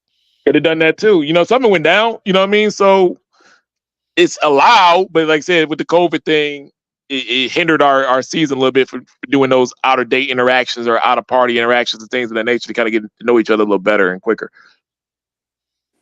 Okay. All right. So we're going to move forward to the next day. We see Patrice, and she has invited out William, Alonzo, and also Vanessa, which is a very interesting day because Patrice was definitely the star for William and Alonzo. They were all giving her accolades. You look good, girl. We into you. Alonzo was letting her know that it's all about her. He's not even trying to get close over there to Vanessa. William is trying to ask Vanessa, wait, what happened? I've been texting you and you haven't been picking up. You haven't been responding. And then she says, well, what did you say? Which the first thing when she said, what did you say? I'm like, okay, why don't you ask him what did he say? And then she says, well, wait a minute, what number did you text me at? And then come to find out that he was missing the last digit, which I'm like, how in the world did you not know that you were missing a digit? Shouldn't have gone through. Yeah. I know why. Go ahead, because she ain't feeling him, so she gave him a number short, right? No. And also, the first thing that's an old school trick. Exactly. Go ahead, the first JR. thing that she said was actually stink face. That's what she said first of all. Then she said, "What did you say?" And the thing is, like on this date, she revealed that like it's not only the fact that she's not feeling him at that point, but also his lifestyle about going to the gym and everything, working out in his spare time. Like she's not feeling that either because there's no time for him to spend taking care of home. That's how she tried to put it. So she definitely ain't feeling William. No way. Our house. Say again. Exactly. She said our house. She said our house. Ooh. Oh, she already claiming Chaz's big, beautiful house with the 3-car garage. I would too. She said our house. Yeah. I would too. Yeah. I would already have my lingerie hanging in the closet over there. You got to know how to move with these men now, okay? Don't let them play you. So, so Vanessa and William and JR, I want to say this. Do you agree with me, or have you heard this before? I learned this a long time ago. Now, these people are old enough. I'm old enough to be their mother. But now here's the thing. We always, when we would be out at the clubs, if you didn't like the guy, he asked you for your number, you would give him your number, and then you would change either the last 2 digits, like that. So like that, that's it. So when he said, you don't have that last digit. But what I don't understand, I think a lot of people, it happens sometimes that you can put somebody's number in and you can think you're texting them, but they're not getting the text. Is that not a thing, Ryan? We saw that. Yeah. Sometimes it bounces off. Sometimes. But I think for one, she didn't give him the wrong number. If she did, she'd be toast. Well, because but there was a digit missing. So to me, that's on him. Because I mean, I think he was probably trying to get everybody's number. Probably put hers in real quick because he wasn't feeling her that much. This is a situation of bad seating. If you're in this double date situation, you don't want William's seat. You want the other guy's seat. Because now Williams is in the middle, so he's now forced to have to talk to Vanessa and get a conversation. She's not left out of the date.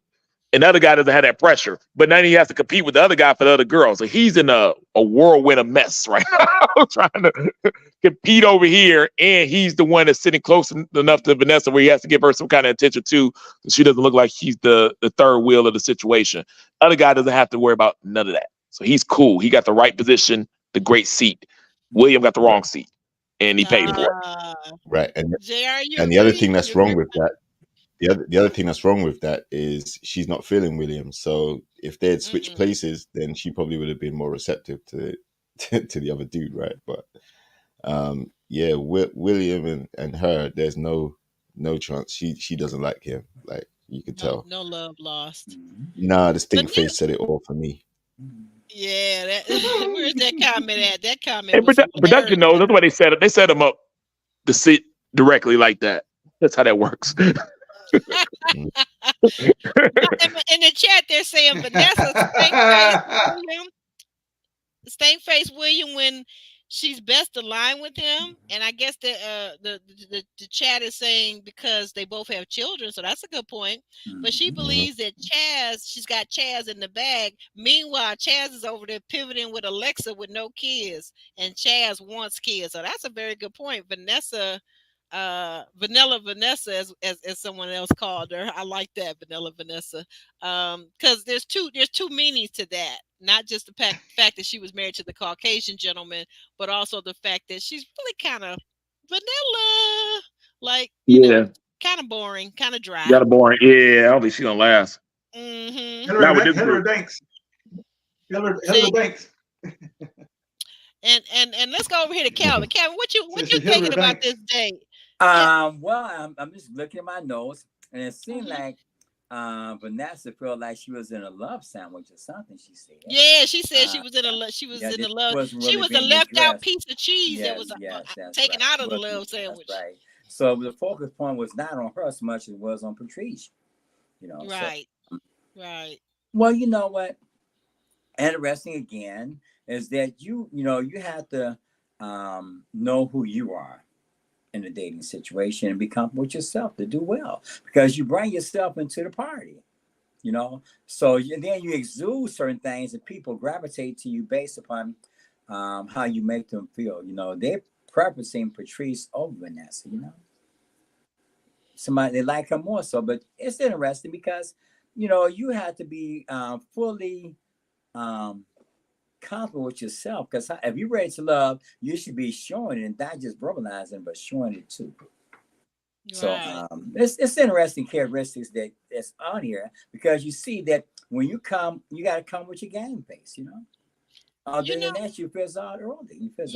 You're a good question. You're a good person to ask this question to, because I know you work out personally quite a bit yourself to stay in shape. So we see in this date that William gets to telling Vanessa that, and both the ladies, actually, he's addressing them that he likes to work out, and that, one of his deal breakers is he doesn't want to be with anyone that doesn't work out. And then later, Vanessa kind of turns that around in the ladies' lounge and says, well, I'm a mother, I've got children, and he's going to be spending so much time at the gym that he won't have any time for our household. What did you think about that?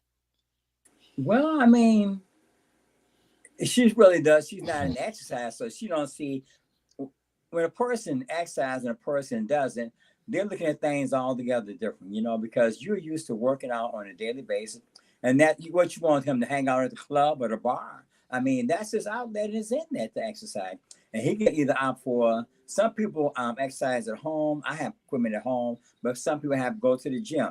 You're not spending that amount of time that you neglect somebody. It's just that you're devoting time to your outlet and inlet, which happens to be going to the gym. And if you're going to the bar or going to hang out at the game all the time, you're going to complain about something. I have to have an outlet in there.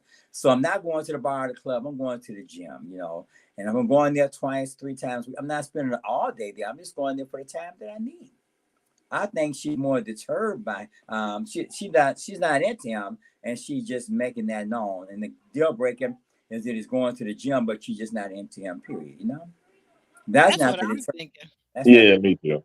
He ain't in the gym that long. You can look at his body. He ain't in there all day. I'm looking at him and I'm like, you did what now? You came back when you used to play basketball. I'm not in the gym that much, and I was voted top 5 regular male body. I'm sorry, what was that? Okay, for our resident our resident physical trainer. Talk about it, JR. What do you have to say about somebody that's in the gym like William? Because he's given not in the Yeah, I gym mean, as much as he is. well, Go ahead. listen, like, like if he's taking care of his health and well-being, or that's where he goes to de-stress or work out or whatever his goals may be, that's a positive. Like, and it's only for an hour, or you're not going to be spending 2, 3, 4 hours in the gym. That wouldn't make sense. He doesn't even have the body type for that, to show that that's what he does. So the fact that he has some component of health and fitness, you know like, you can, like, if she was, I mean, she's obviously in that space where she doesn't have the time, or doesn't see that as something that she would be interested in, which is fair enough as well. But then that comes down to the lifestyle compatibility. But does that warrant the stink face? No. Like, you're just not compatible. And if that's a reason to eliminate him, I think that's a bit much. But at the end of the day, that's her choice. She'd rather a homebody, it sounds like, than somebody who's out there spending any time away from home once they finish work. Very good point. I want to say this now. She could be, because speaking of body types, and you would know, JR, maybe she has the body type, and she's of the age so far that she doesn't have to work out. Because I'm looking at her figure, and I say that, yes, she does work out. But here's another thing, like Calvin and I talk about this often. Some of us work out at home, and some of us have to be in the gym. And he did mention that he likes to go to the gym. So that kind of cut out the part about, because, Ryan, you're saying an hour in the gym, but an hour could turn into 2 hours, because a lot of these gyms now have like the smoothie bar, the coffee bar, whatever it is. And, you're going to sit around, talk, kick it with the boys. And then it's a half an hour, 45 minutes from your home. So that turns into 3 hours. So I do kind of get her point. I wouldn't want a guy that's going to spend all his time in the gym, and every time he's got an excuse why he's not with me, it's because he was in the gym. He was hooping with the boys. That's almost as bad as the party boy narrative. That's hogwash after 35. You got to always be running the streets with the boys. You got to always be up in the club with the boys. No. One is beneficial though Well, for mind, body, and soul. Though I'm with my man. You gotta give him some time to do something Yeah. that's That's right. That's right. productive. You know what I mean? It's very productive. I would tell any person that's trying to be successful to start there first. Right. That's Take how care of productive it is. self. Ron, that's not what I'm saying. But here, like what I'm trying to say is, like, there's a difference between taking care of yourself, working out 3-4 times a week, and then some guys, let's just be fair. Maybe you guys won't agree with me because you're guys, but some men like to have certain things in their back pocket to use as an excuse. They might be out seeing somebody else. They might be Right. out having a relationship with somebody else. And so they're saying that I'm a gym rat, and that means that every day they got 3-4 hours that's unaccounted for. That's a problem. What But about hey, what that Yeah, movie but they said when the guy said the number one excuse of a cheating man? I was working late. yeah. Yeah, and So then for you always, some you always say guys, you always say I was working late. You don't have to say he's working at the gym. But I'm right? at But the that's what but I'm office, saying. baby. That's another excuse. That's just the other one. So you mhm. saying and working late? Some guys are at the gym. to be fair, if I heard that, then I'll just be like, well, you're very insecure, like, because if I want to work out at the gym, that's of benefit. Surely that's making me more healthy. I'm not coming home as stressed. Are you You know, inviting her to the gym, JR? I'm sorry to cut in, but are you inviting your lady to the gym? Let's say y'all in a relationship. I'm not talking about these people that are just mhm. kicking it, talking, getting to know each other. If she's your lady, are you inviting her to the gym sometimes? Can she meet you at the gym? Can she work out with you? Oh, of course, of course. Like, man, there were times where, I've wanted to train with my girl. So, or at least help her with whatever she needs to help with, or things like that, of course, because that's how I can be productive for her. Like, if she's stressed out with the kids at home, she's got two. Remember, he's got 3 kids. So, he may want to go to the gym from time to time when he has some spare time, because if he doesn't, he's going to be in bad shape. Eventually, it takes its toll. You're eating every day.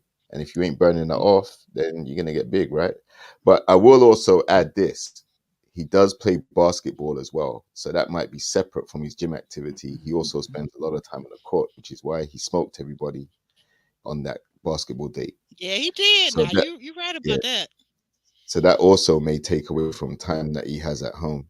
So But again, then, like, it's her preference. She prefers a homebody, or she doesn't want someone who's out like that. That's cool.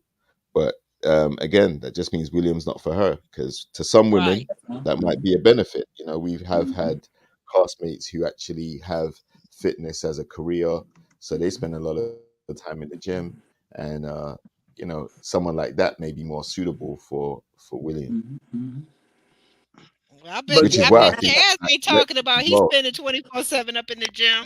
Chaz ain't telling them ladies that. No, he don't need to, because they have an just see outlet his and inlet. money, his house, and they automatically put him as top seed. And again, he's not problematic in any way. So he's saying what the ladies want to hear. Whereas William seems to be being his authentic self, but it's just Yeah. not necessarily meshing the way he hoped it would. Because he's been in the elimination twice already. So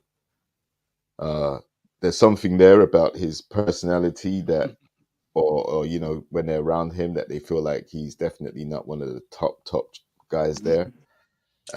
And sometimes people use any reason to put you down there. But I think the health Maya and seems to be fitness claiming component. William. I'm sorry. Well, she claimed him to a certain extent because he really likes her. Like, he seems more infatuated with her than she is with him, right? He's Right. really taken aback by how beautiful she is in his opinion. She's Um, gorgeous. yeah, She exactly. is Whereas I think absolutely gorgeous. she's pleasant to him, but I don't think she necessarily wants a guy with 3 kids either. You know what I'm saying? So, because she don't have that. Mm. So I think she's just being nice to him, respectful, but not necessarily feeling him. Again, that's a lifestyle compatibility thing from what I can see. Really? Oh my goodness. We haven't even got to him yet. I'm gonna take that off the screen for a sec. Well, we talked about him earlier, so yeah. Someone's trying to say Chaz is maybe going to self-eliminate. Ooh, don't give away the spoilers. Hmm.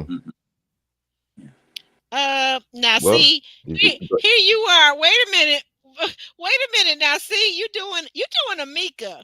And that's bad because I don't know. This lady was married, so how do we know that those aren't her ex-husband's children?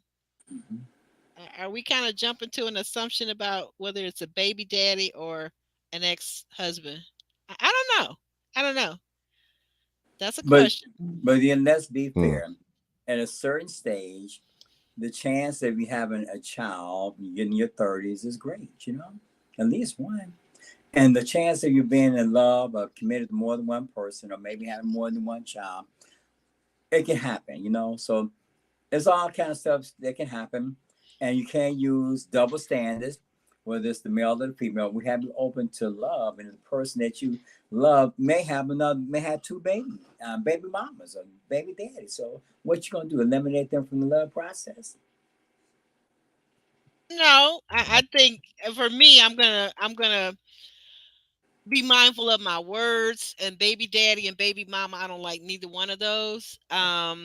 If you want to talk about whether the person was married to the Oh, child's that's parent, right. Okay, I yeah, got you. I don't know. I just think that sometimes we jump to conclusions, and that was one that they did with Jonathan. They assumed that because he said Exactly. he had a child, oh yeah, your baby mama, you didn't spend the block with her. You spending the block with her. Well, that actually was his ex-wife, ma'am. Hmm.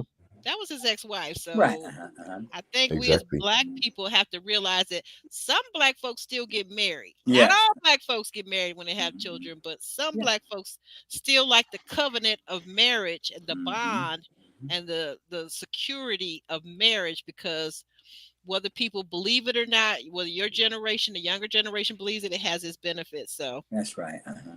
it has its Exactly. And benefits. that was used against Jonathan when he said it, That's right? Because yeah. he did tell some ladies that he was married. He just didn't tell Mika at the time. And he gave the impression that he didn't feel comfortable divulging certain things to her. And she immediately ran with, oh, you know what? Why didn't you tell me that that was your wife? You're kind of keeping things, you're dishonest, and this, that, the other. And now he's got that kind of connotation that he's mysterious, he's withholding, and he's not being truthful. And, you know, other ladies are talking about it too, based on what Mika's experience was with him. But again, he did actually state that he was married before.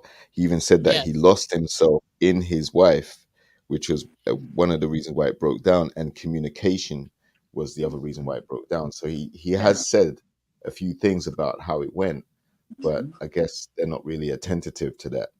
Well, and then to be fair, even during the Mika game, when wasn't they in were the playing group. the game, Oh, go ahead. I'm sorry. yeah, even when they were playing the game, he actually spoke about this to the group, like when they were playing the game, right? So Okay. he's put it out there, but it was Mika used wasn't against. paying attention then. You're right, because they did play a game with the question and answer. Oh yeah. It did come up because they had to see which lady was listening. Right. I see what you're saying. Thank you for that reminder. Ron, real quick, and then we're gonna move forward. Does it matter to you, or should it matter? Do you think it? Let me ask it this way, in a neutral way. Do you think it matters to most men, most single men, if a woman was married to her children's father? Do you think it matters in a large degree, or no? Not a large degree, but it does matter. I mean, he is going to think about, was she actually a wife before, or was she a baby mama? Like, which one, you know, did you have enough respect for your kid's father to marry, you know, go through Right. marriage with him in that process. So it does speak volumes about the person that you're dating. At the end of the day, the results are the same. You're still a kid there, and you still got to deal with it, whether if she was married or not, I guess. Because True. the guy's gonna move on, whether if he was your husband or not. He could be remarried, this and that, whole different situation. Same with the the boyfriend or wherever he was that you might have had, The difference had a is baby with. a ex-husband and father of the child legally has an obligation that's on the record versus a boyfriend who may or may not even be on the birth certificate. Yeah, and I think that could be a plus or minus depending on what situation you want with that woman and that child as a man coming in. So you kind of got to know that. But I just think it's the fact that me knowing that she was married, meaning I know that she went through the process. Like, it's almost like with college.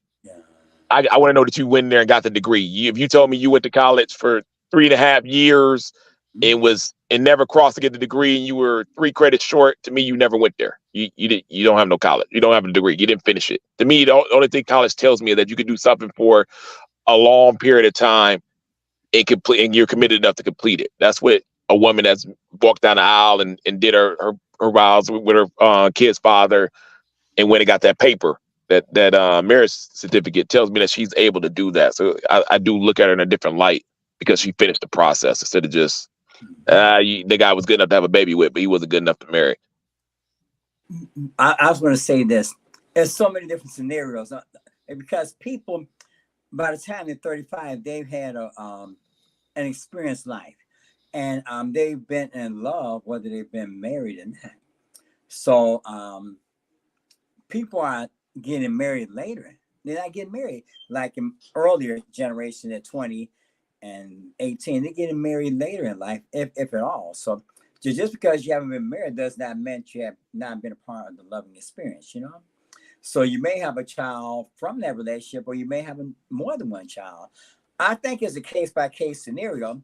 When you look at a person, don't just make a blanket indictment against them because they are married and have not had any children, at 35. It depends on the particulars and how that person is, and we have to consider that. We have to get to know a person in a very comprehensive way and not just assume that, oh, you got this baby, you got that baby, but you never been married, or what's wrong with you? Now, it's all kind of scenarios, because people fall in love or out of love with or without the paper. The paper does not, it makes the legalities, but it doesn't make you love a person more or less. That's what's within you. It doesn't guarantee that person is that person for you just because you've been married. That's the person you chose to marry at that point in time. But the sustainability of it is not just mediated by a piece of paper. Hmm. That's a good point. It's not, but it's circumstances with it. I'll share my situation. I never shared this with anybody, but we, first of all, family here. New I family. never, with my kid, I never got a chance. I didn't break up my family or whatever. I never had a chance to marry her because we were dating for 6 months and she was already married. Never told me. Husband ended up gets pregnant. Husband ends up staying.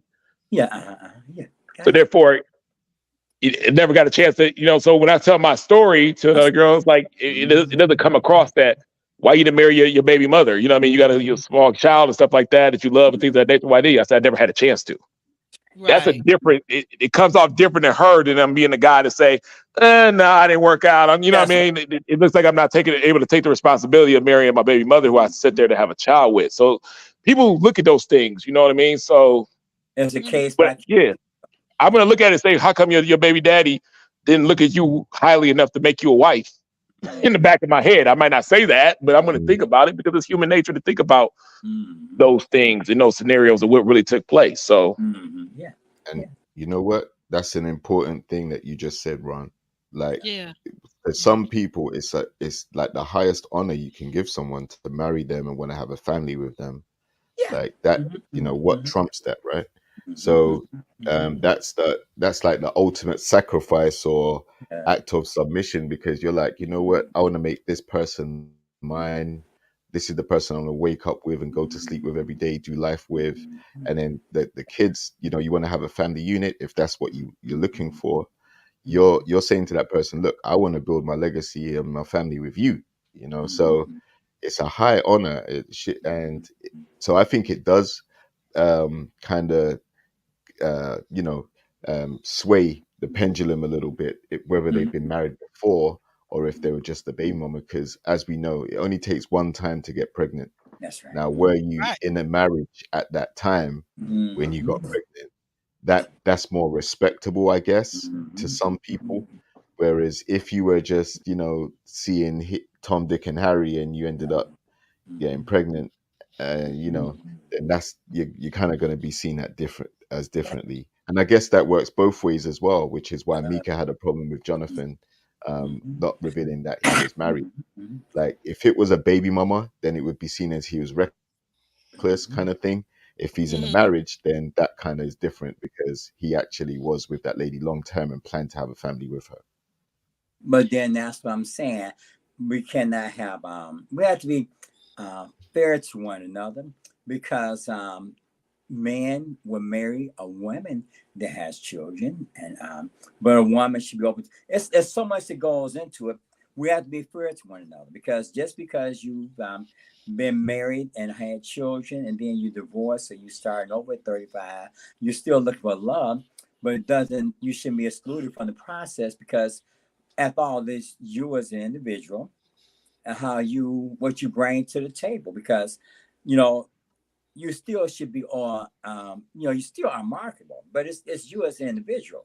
Now, if you've just been a person that's been, like you said, loose, or just doing your own thing, and you have different children, then you want to say you're in love. What do you bring to the table to put it in perspective? Isn't it interesting that Mika was telling Dominique, because we on to that next Yeah. date. Okay, so Mika invites Dominique out, who she says he's short. He's short for her. But she says she does like his conversation and he always gets her to open up.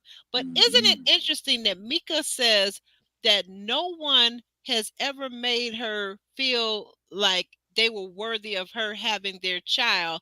And yet I'm sitting there listening to her and I'm thinking, but dang, didn't you already tell us you got a Yeah. 18-year-old and a 8-year-old? And the Like, what 6-year-old. did a 6 year? Did 6-year-old. I miss it? Whatever the age, whatever the age. She got 2 kids, but she's sitting there.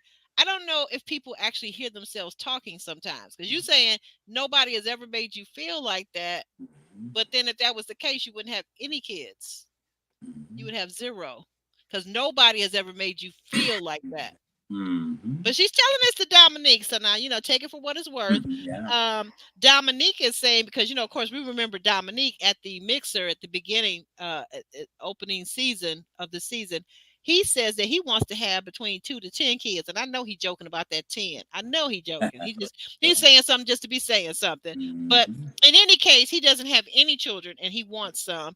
And she basically told the guys in the beginning, until she came up for elimination. Now she's trying to soften up, and she says, "Well, maybe if the right guy came along, I would have a child."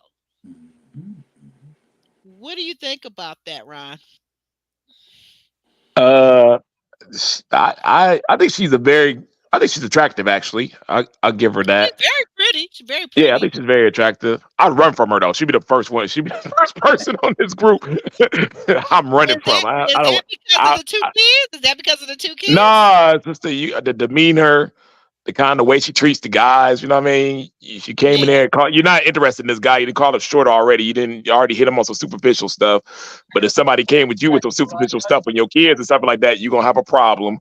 You have a problem with Will. You have a problem with some other guys. You kind of have this nobody's good enough demeanor, but we ain't seen that much receipts that you're her yet or anything like this. I don't know. It's just you too gotta much. fly her out, and then when you fly her out first class, you gotta have her sit in the limo while you getting a facial. That's when she recognizes that you somebody. Yeah, and she don't. And she's cute, but she don't look good enough for all that.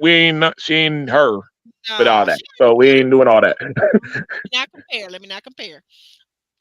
So yeah, I feel like as a person that hasn't really healed, maybe through the last situation. Yeah. So you put your expectations so high and so lofty that it makes it seem like the guys are the problem when you probably are the problem at the end of the day.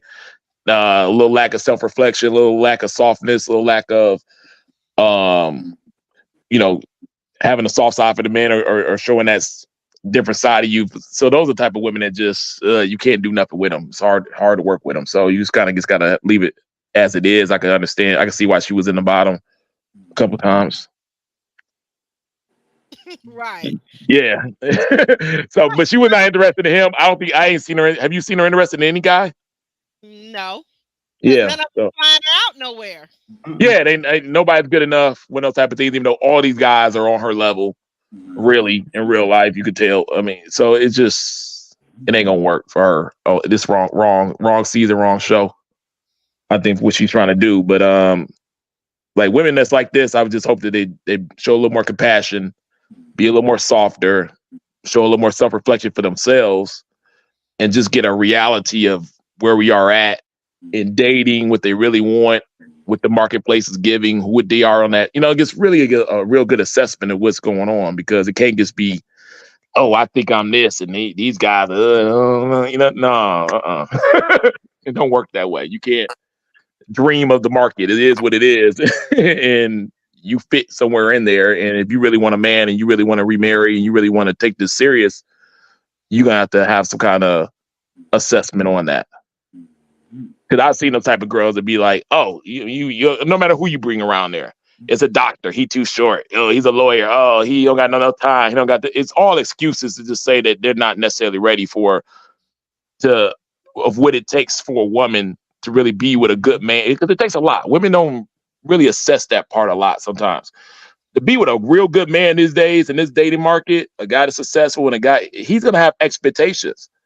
And a lot of women is like, I don't think it's worth it, or I don't have the energy to do all that. I'm not doing all that. I'm not coming home and cooking and doing this and doing that, and they don't want to do it. It's a lot of responsibility on that side too. So I'd rather them just to say, hey, I don't want the responsibility of all that right now. I'm not mentally there to be there every day for a man, his helpmate in his corner every single day, just dealing with that every day. I'd rather be alone. I'd rather do that. I'd rather them come like that than to be like, oh, he's not good enough. He's like just shitting on the men all the time. I don't like that response to that situation. Just say that, yeah, you're not ready, Well, what? Let me put it back up there to what you're saying. Not to cut you off, but I guess that they're saying, like you pointed this out early on, is that ironically, many of the women have kids, but a lot of the men? We only have Will. Is Will the only man this season that has children? I think so. So that is kind of an imbalance because, you know, so I could see if one or two of the women had children and the rest were single, no children, or even had been married and still had no children. But it seems like a big imbalance to have 3, 4, 5 women that have children with all these men that have no children and want children. Yeah, a woman needs to be able to explain her situation though too in a way where a man will be acceptive to what she got going on in her household. So, like in this situation, you said she had older children. You could explain that and work a plan for that, or you got to be able to tell a man what role is he going to play as stepfather or as the person coming into that household or with the children. If you can't explain that, then you weren't ready to date anyway, because you might run it. You got to explain that. You got to be able to get that story out. I feel. I'm like, you know, when I'm talking to a woman with kids, that's the first thing I try to figure out. Okay, where am I gonna? What's my part in here? Because I'm not coming in 4th place. So you're not putting me this kid first, this kid first, this kid first, then God, then this, and then you can have a spot on 6th place. Yeah. Come on in. No, you have to explain. But established relation with their children. They already have an established relation with their children. So you have to. It has to be a very clear understanding, because you come into a situation with children already, and they already have an established relation with their the children and parent already have an established relationship. So you have to come in there with an understanding that you're growing into a role versus somebody that has already have an established role in the child's life, you know. So it's a lot of room for growth and you being mature within yourself and knowing who you are, and you rise to the occasion, which is really an enormous task, because you come into a situation when children are already there. So you have to have rapport with the children and the parent. But she has to let you know what's her expectations and what role she really wants you to play within that situation, because she is in control of her kid at the end of the day. It ain't going to be you. So let me know what I'm getting into. Let me know what you expect. Right. Let me know, you know, you want me to pay this, you want me that, you expect me to pay for this kid's college and when he's 18 because his dad ain't going to be. Let me know everything that you're expecting out the situation so I can see if I want to be a part of that or not. Yeah, that you're right. That because kids aren't. A lot of people say, "Well, kids are till they're 18." Baby. That's you guys say you sending your kids, and you want to have a stellar future. You sending them off to college or some kind of vocational school or trade school. There's still money after 18, so don't think you getting off at 18. And it's emotions. You have to be emotionally attached to that child. Okay, for it to be a very you have to be attached to that child. That's and a great conference. You got to be a part of that child's experience, because not just relationship with the mother over here. And then you attach to the whole family constellation. You're right. It's going to be a disaster if you don't rise to that kind of, because it's going to be a problem. If you're not really attached to the whole family, it's not going to work out too well. You're going to be a person that's detached from your family. Right. You were kind enough to share over here with family. Can I ask you a personal question about your situation? Yeah, sure. And if it's too personal, you know, just say pass. Okay, it's no big deal. No, I'm really honest about my situation. In your situation, does your daughter call her other parental figure, father figure? Does she call him dad or? She doesn't call him dad, but she calls him a version of it, which is. To be honest, it was a little uncomfortable for me because I'm paying for everything. I'm seeing my daughter a lot. We have a great relationship, and I feel like it was kind of forced just because it's just easier. The mother really never took a lot of accountability for the situation, you know, because of how bad the situation kind of was, and how it looks on a woman when you cheated on your husband or whatnot.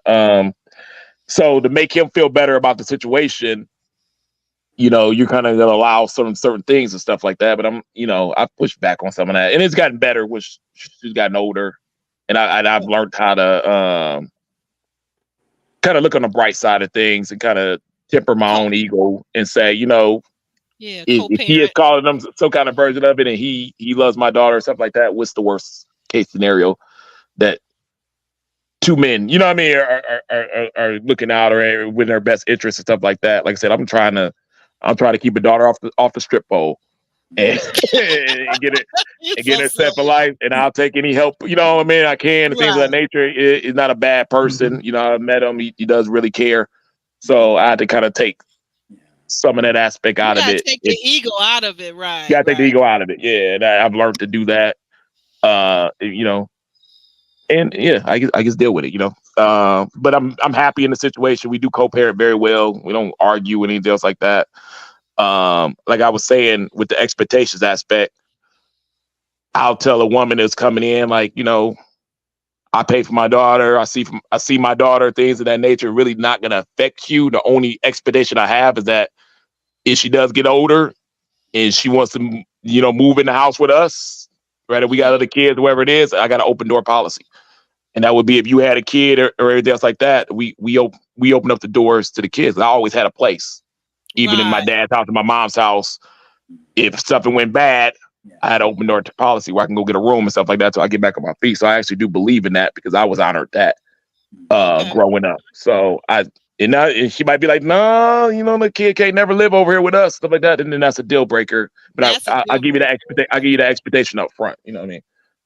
Right. Yeah, because you can't tell me my kid can't live here in the house with us. No, that's Some and people, some I people think say that. Some people say yeah. that. Like that's Oh not that's normal. yeah. No, you're right, and especially like you It said, is their house too. probably At that point, it's their house probably too. So they got a point to say that. right, but and probably more so the women to the men versus more so than the how am I trying to say this? Then men would say that to women because typically women, as JR pointed out on another recap, women tend to be custodial parents and have custody of physical custody of the children. Yeah, definitely. But like I said, in that situation, it's her house too. Question. If y'all married and things of that nature, it's half her house, and you have to respect that. And you would still have to ask as a man, even if you want to do something like that. That's why I try Right. to get the expectation out up front. Because, you know, if I go ask later on and she goes, oh, nah, we comfortable here. I don't want no other kid in the house and this and that. And then I felt a certain type of way, like, then we got a Yeah. real problem that might affect the marriage. So, The only time I guess I would see that as an issue, just me personally, it seems like it would be an issue, and I've, some situations that I know of where this happened, where you're happily married or you think you're happily married, and oop, up pops a baby that the man has had outside of the marriage. And then if that man wanted to say, okay, I'm going to bring me and my lover's child over here so that you can raise them, I would have an issue with that. I think a lot of women would have an issue with that. oh, Now, yeah, if but it's the issue is them cheating on the marriage. It ain't well, yeah, cheating. exactly. Get out, you and your kid, get out. It's Right. all kind of scenarios. Cause But I've seen where people are. I had a friend of mine, electrician, a male friend of mine that had his family with his wife, and I don't know what was going on, but then he was out seeing this other lady and had one and then two babies with the other lady, and he expected his wife to be like, oh, okay, it's all right, baby, I'm submissive. So you got all kinds of scenarios that do pop up in life. that you have to work through, You and have to like work if through. what if she bought a baby home? It's all kind of scenarios. You Yeah, have well, to we be we able got to that deal with it. situation also too that we're talking about here. Okay? You That have to deal exists with a a real lot of life stuff. situation. Yeah, You have to do a lot of stuff, and you don't know how you're gonna deal with it until I it see you, comes. Sean. Until it comes. Yeah. All right, Sean. Go. Thank you. Well, I think it depends on the dynamics. Number one, I think one of the dynamics, like if we put this in context with Mika and Dominique, I think number one, you have to ask what's the parenting style. Okay, because some parents today are too busy trying to be friends with the children instead of being parent with Ooh. the child. Number two, if we could reverse the ages, generally, if the boy was 18 and the girl was 6, it may be a different dynamic for Dominique trying to come in because a lot of boys grow up being, hey, you mama's little man, you mama's little man, and hey, you Ooh, mama's I little can't man. stand And then when that. this other dude comes in, he feel the now 18-year-old feels threatened because now for this longest time I've been mama's little man. So now this other dude is coming in on my time, and now how do I fit into this dynamic? Because I've seen in a lot of cases a lot of women, particularly a lot of black women, will raise their daughters, but love their sons. In other words, Coddle. what I mean by Word is that coddle. is some of Coddle their them will son. they coddle their sons. They coddle their sons, and so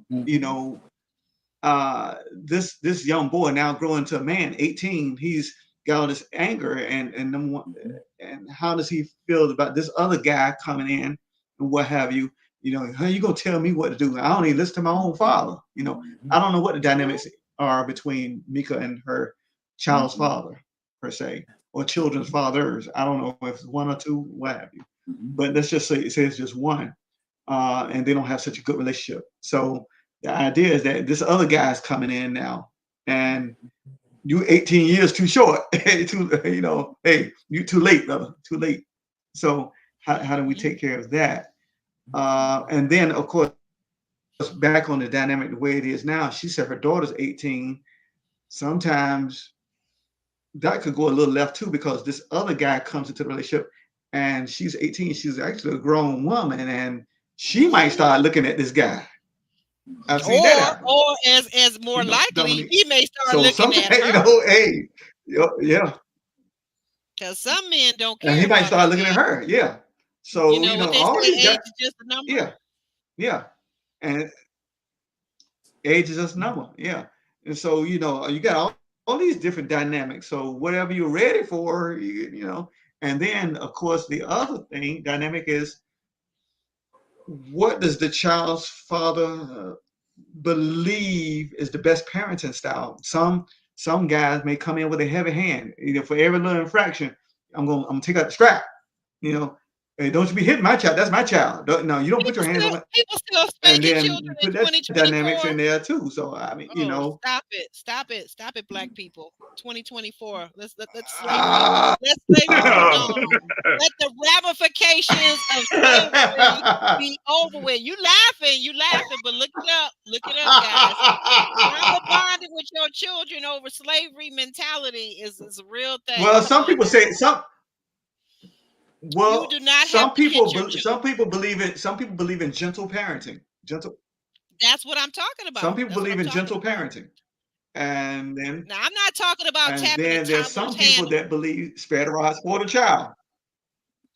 That's not what that means, by the way. You know that, and I know You're that. chastising, but you don't always have to get tapping physical. a toddler's hand, that's about as far as it should go. Now, I'm gonna say this. You in many of us as parents' lives, there'll come a time when the same-sex child will get up in our face as if they're our equal. I will say to the child, we can take this outside, and if you want to step to me like a woman, I will beat you down like a woman. I will say that now, because if you 14, 15 stepping in my face and I'm paying all the bills around here, oh no, we're not having that. I'm not gonna live in a house, and I've seen this in the black community too. I'm not gonna live in a house with children that I'm afraid of. Anybody that I'm afraid of, you're gonna be outside my house. So, but beating on children. Well, here's the other dynamic, Aubrey. Everybody's different. Everybody different. I'm not advocating one way or the other. I'm just saying that there's some people that still practice that. I'm saying absolutely. Now here's the other dynamic. Drop down in the chat piggyback off the last portion of what you said. Here's the other dynamic to the. What happened? Go ahead. Finish your point on that one. No. You. Okay. I think it depends on. Here's the other thing. Okay, Mika's 36. Her daughter's 18. What happens if mom and daughter's estrus are in sync with one another? Sometimes there's a little bit too much estrogen going on in that dynamic. And how does this man fit into this?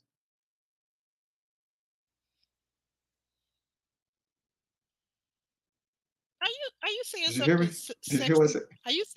Are you saying something sexist on my channel, sir? No. Okay, we're gonna press on. No. I think what he's trying to say is like sometimes I was saying they're close enough in age, but they might start hanging out with each other pretty soon. Who? The mama and the daughter, or what? Oh, we see this all the time. I see this all the time.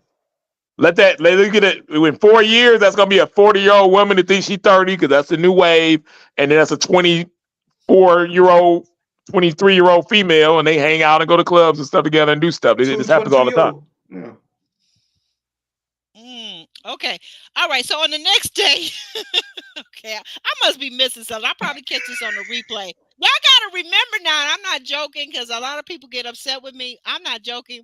I'm neurodivergent. That's a new political term for like people like me that have ADHD or autism and different things like that.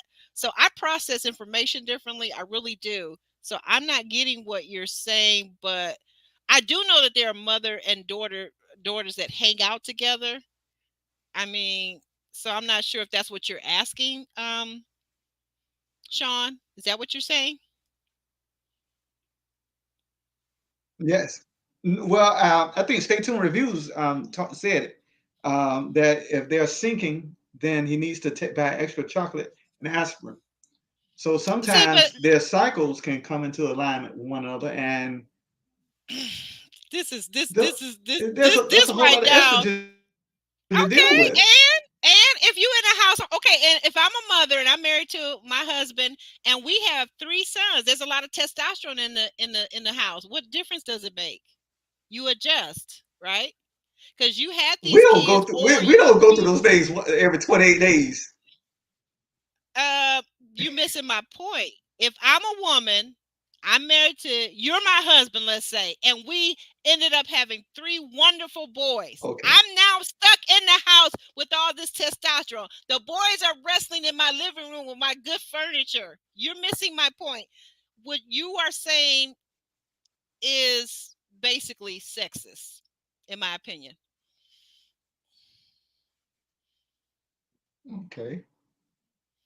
So now I do get what you're saying about mood swings that come with that cycle. I'm not dismissing it, but my point was what I was saying about for a man is he's going to have to adjust. We're all adjusting with our children because even if you're a woman and you're the mother of the girl children, you're adjusting too. I brought up a very real scenario just a second ago when I said that it's not abnormal for a same-sex child. So if you're the mother, your daughter, your teenage daughter, if you're a father, your teenage son at some point may step to you and want to fight you, may disagree with you and may want to try to hit you. So then what you're going to do? All of it is adjustment. When you have children, that's your whole life is adjusting for the next 18, 19, 20 years. That's your whole life. And then adjusting to letting them go and be adults out in the real world. So I'm not getting the cycle thing. Okay. Yeah, I think when it comes to that situation, it's just who has permission in that situation. Like I said, I'm not a big advocate on hitting a child, especially that I got a girl and stuff like that. Mm-hmm. But if I had to, I can. And I made that known at the beginning. This is my kid. I pay for it. If I got to discipline my kid in a physical way, even though you don't, I'm going to beat her. Yeah. Basically, I know you don't, baby mother does not agree with it. I don't care. I'm going to do it. Now, if your husband never touched my daughter, I'm going to be on the first flight there and we're going to have a big ass problem. And I'm probably going to call a lawyer and he can't do it. He's not allowed to. I agree with you. I can do it if I need to. Right.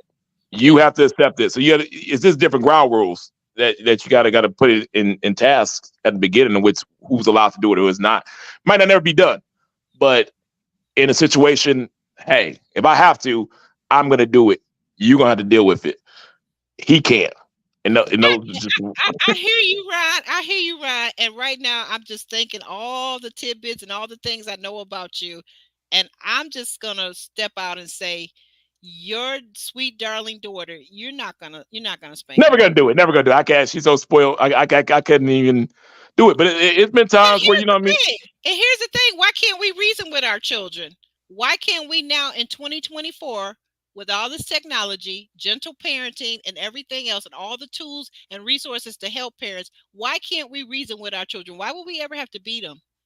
Well, we grew up that way in Detroit, especially in Detroit. We was getting hit as a kid. Like, come on, let's admit what it was. Like, so we understand that form of last last case scenario and things of that nature. Now, Okay. luckily, I can just raise my voice to my daughter. Yeah. She's so afraid of disappointing me, she cries. You know what I mean? I don't have to do anything past that. But the fact of the matter is, some of these little bad kids and stuff need their ass whooped, and let's just keep it real. Lord have mercy. Ron cursing on my show. But you're right. But because the thing of it is that at some point, I think that with children, it's gonna flip around. It's gonna flip around, right? You can reason with them, but what I'm saying is, here's a whole thing too. This is another thing. So I had my children in my 20s, and I raised them. They're grown, they're successful, doing all the things that need to be done, traveling, great jobs, great careers. Okay, so but here's the thing. You got parents now. These parents are waiting until their 30s and 40s to have a child. You mean to tell me you haven't developed the communication skills to talk with your child? You got to still spank them, hit on them, smack them upside the head, curse them out. That just seems like something that is better, more understandable on a teenage parent or somebody in their early 20s that hasn't developed those skills. I think it depends on the temperament of the parent and also the respect levels that the child has for the parents. So, there are some parents who are quite easy to agitate. So Yeah. if the child Yeah. steps out of line or says something, no matter how old they are, like, there's an element of respect that always needs to be there in some cases. And then some parents try to be their kid's best friend. So it blurs the Oh, lines, and then the child can get away with a lot of things because there isn't that respect boundary there. And then for someone else coming into that situation, whether it's a male or female, if you're quick to agitate or your style of parenting is different, then that can easily cause a problem too, because the child may not be receptive to you coming into the family trying to change things up and take the attention away from the parent that they've had there the whole time. So there's a multitude of things that can happen. But it's something that most people are going to come across if you leave it late to settle down and find the right person. you know what? That's a very good point because one in our chat is even saying, and I just thought about it, because you could, be blessed with a child that has special needs. You could be blessed with a child that has a mental health condition. And a lot of times that doesn't show up until children are in their teens or even their early 20s. So then what? Oh yeah, I know teenagers can be tough because I was a doozy, and I'm telling you, one of my two children was a doozy too. So I know.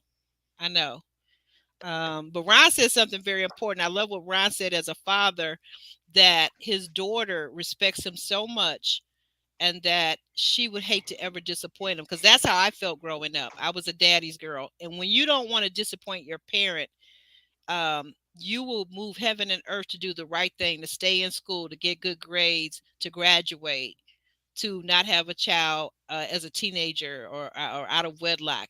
There are so many things that you will do. I know one of my girlfriends said she didn't have hot and heavy time. That's what we call it over here. She didn't have hot and heavy time for so long, and she was in college because she was still afraid of and respected her parents and didn't want to have a child or have anything out of wedlock or do anything that was unbecoming because she wasn't married. So respect goes a long way with children. So that's a thing too, that are you building up the respect level in your home? Are you living the life that you're telling them to lead? So how do we get here? How do we get here? How do we get here? What is We're this? talking about Dominique and Mika. Oh, okay. We're talking Big about Dominique Mama, and wait. Mika. Right. I got you. You still got that lag in your, so you hear me later than when I actually speak. Yeah, I see what you're saying. Back in the day, Big Mama only needed a switch or a 2x4. Oh Lord, stay tuned. I can't put your stuff up on the board. You're a mess. But anyway, so we persevere and we move forward. Okay. And I hope, Sean, there's no ill feelings. I didn't mean anything Oh no! bad Oh no! about what I No! I said, understand that. but I just think that's a little, No! and just know, just for future reference, stay tuned reviews. I love Wes over there. He is wonderful, great reviewer, by the way, a great YouTube channel. But Wes is always over here starting mess, so you can't follow him. Okay, he's not the dude to follow. He gonna get you in trouble because he gonna say some stuff, and then you gonna double down on what he said, and it's gonna be like what? Okay, so Maya and Justin meet up, and this date that they have, they get to find out that they meet up for drinks, and they find out they're both never been married, and they both have never had children. They have no children. What do you think about that, Sean? Their date? Well, I think that was space filler. 'Cause I thought she already knew that he had never been married, and I mean, I'm sure that probably the talk is going around. Behind Hey, the man, you've been scenes. single, and yeah, Hmm. behind the scenes, and so they just had to say something on camera. I think, what have you. It was a cute little date, what have you. Do they have chemistry? And as you see further, I think Justin is like Calvin was saying earlier. He's a chameleon. He adapts to whomever is in front of him. Hmm. Yeah, Yeah, I see that. I mean, I because he s- was talking about how he said he wanted children. He said, "Oh, of course I want children. Yes, I want children." You know, but he wasn't saying that with Mika. That, so it depends on who's in I- front of him. yeah.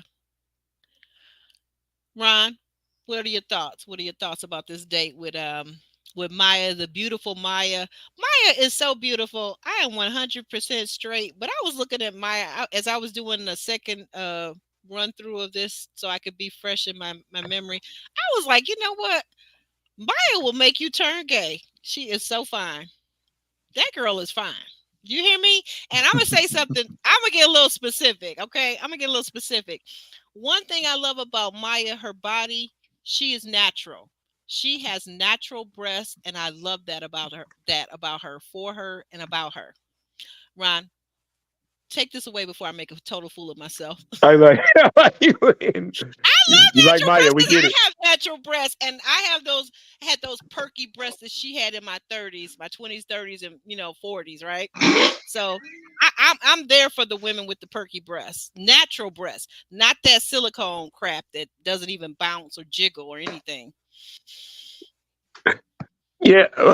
Back to the date. I mean, it was. Just, I think it was more Justin being Yeah. Justin again.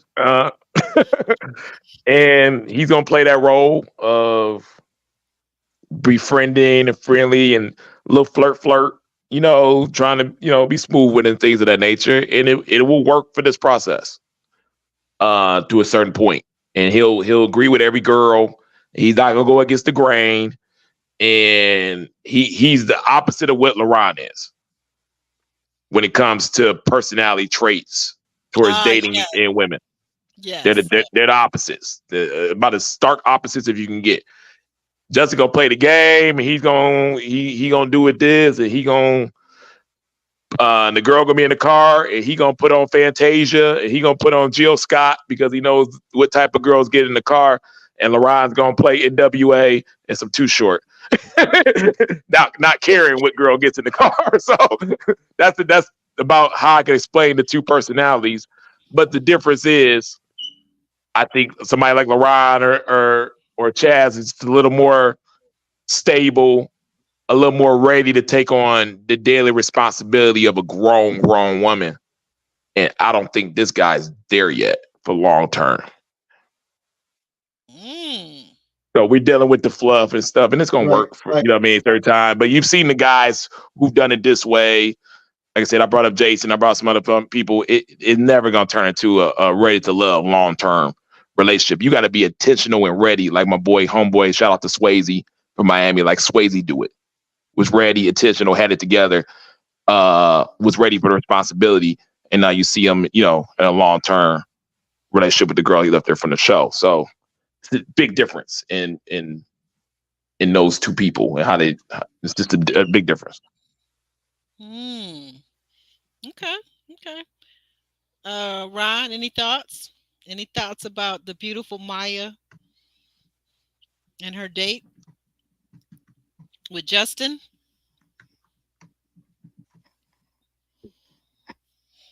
Seems like Ron might have stepped away. Oh no, I guess talked. I thought you meant somebody else. Oh, did I say Ron? I'm sorry. I meant JR. I'm sorry. My bad. I think Maya is someone that's genuinely at the moment just playing their game, smiling, cheesing it up with the guys. Nothing wrong with it. But I'm not sure at this point, and it's still early. I'm not sure if she chooses herself because she doesn't necessarily find a match on the show itself. She doesn't have children, which is plus for some of the guys there, and most of the guys don't have kids, so that would, she's got plenty to choose from. And but we can already eliminate William, I think, from that. I think that's over. Oh, really? So yeah, That was okay. So you saying the date yeah, with Justin and Maya? Okay. yeah. But the thing with Justin, we've already discussed. I think Justin is someone that's had the issue of trying to clear up whether it was his ex-wife or his baby mama. And then I think what he did last week with Alexis, like, it doesn't really matter what Maya really thinks of him because he's kind of put himself in bad favor with the ladies from what we saw already. The date itself was okay, but we've seen him get up and leave abruptly when he wasn't feeling it. But Maya's a hot commodity because she's pleasant to be around by the looks of things, and she isn't gonna give you grief or interrogate you either. She's very straightforward, and I think that's what helps her in the situation as well. Like, she just will tell you whether she's feeling you or not, type thing. That's the vibe she gives off. But she'll do it with a smile Right. on her face and with no harm. Right. She's very. She's You like I said. Justin. That's why I said Justin is they're equivalent to each other, right?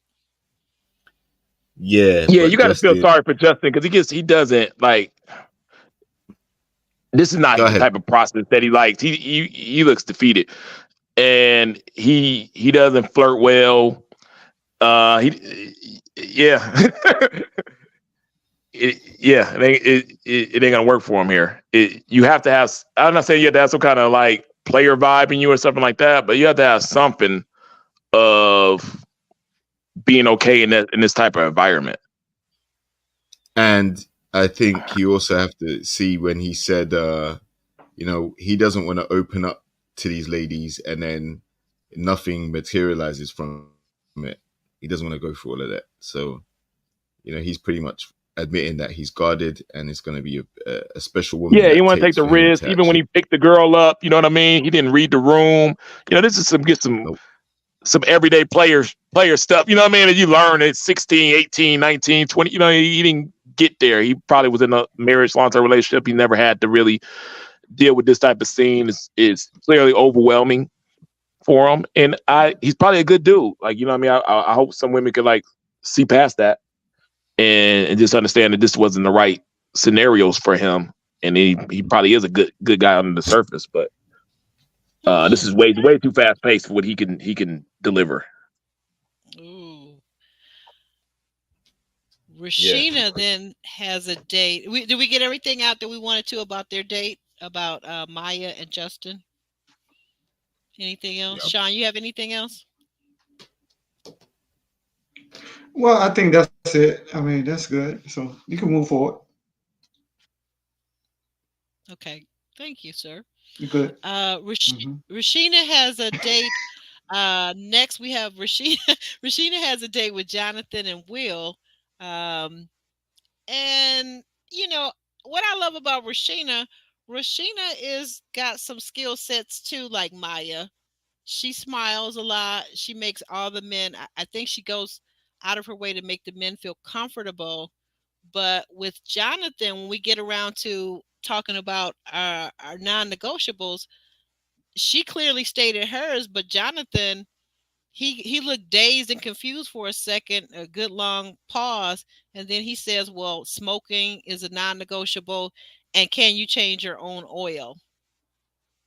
What did you think about that, Sean? Was he being sincere? What did you what impression did you get? If I go back to what Confucius says a picture is worth 1,000 words. I looked at Jonathan, rather, excuse me. He looked like he wasn't even interested in being there. Um, I mean, already was taken out with the vibration for the release the chakra, what have you. And I think he didn't have any interest in Rashina anyway. So I guess he was just like, look, let me just go ahead and do this just to kill the time. I really don't want to be here. And I think that's the reason why he was given the answers that he was given. He was just trying to be excuse my expression, just a butthole. That's all. Okay, okay. And then what about Will? Because after Jonathan makes his early exit, what about Will and his rapid fire questioning? What did you make of that? Well, I mean, Will was just being Will, but Will wasn't really interested either. He was just filling time and space and airtime. Neither one of them really wanted to be there, but you could just tell it more on Jonathan than Will. That's Yeah, just my read I of it. agree. I agree. I agree with you. I agree with you. Um, Jr. Did you give us your take on this one yet? Rashina and Jonathan Yeah, and Will. I think Roshina, Jonathan, and Will. None of these guys are really gonna hit it off with Rashina. She seems cool enough, but I just don't think there's a match there. And I think Jonathan, again, he's guarded, and he gave the answers he gave. I agree with Sean, like he isn't feeling her. So what we've seen so far from Jonathan is consistently, if he isn't feeling the ladies, then he definitely like his demeanor and affect is quite off-putting to some of them. Like he doesn't want to Hmm. talk to them and give them, answers that are too short. And the whole like the smoking thing. Okay, if that's a non-negotiable for him, that's a common one. But can you change your own oil? Yeah, I'm not sure what he was trying to imply by that. Um, and for that to be a non-negotiable, yeah, I thought that was a pretty easy way to say he's not feeling her, because he could have, I'm not even sure what that's got to do with anything. Like I, obviously I'm not in the States, I'm not from the States, but I know that there's an element of traditionalism that you expect from the men, right? To pull out your chair, right. to pump your gas, to do all these different things. And so I would expect like you would put the emphasis on the guy to know how to change oil rather than the lady needing to know how to do it, right? Um, Right. so yeah, I Well, just think he was trying to give her some answers, but they weren't to endear him to her. They were more to just kind of put her off, I guess. they, Hmm. they There's seem no like connection there. I don't think he was feeling her at all. no, not at. I don't think so either. I don't think she was feeling either one of them too. But the difference was she kept her composure and she kept her kindness and her openness. And it's like we just get through it. We don't have to become kissing buddies. I don't like you, you don't like me, but there's a certain amount of decorum. Ron, what did you make of this date with Jonathan, yeah. For one, I want to make a correction on. I got Jonathan and Justin mixed up on my last commentary, so just kind of switch those two. But I think with Jonathan, like I said, and this happens sometimes. I think Jonathan was very, very attractive and had his eyes set on Alexis.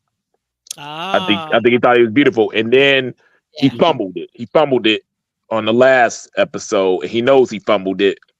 And now that consumes your whole situation. Now you're like you feeling bet down on yourself. Dang, I fumbled the only girl I really actually was very attracted to and wanted on here, and you get a kind of a depression state. It happens on this show, and Okay. Ooh. so yeah, so in the way it kind of happened, you know what I mean? It's almost like he thought he was doing well, and then somebody probably told him, "Yo, that didn't go over that well," and then he called her, and she didn't breasted, you know what I mean? And then now that's consuming them. So now I just think he's just defeated. Like he's just like, you know, I didn't fumble my number one that I wanted. I'm ready to go anyway. So this is like, he's almost like, yeah.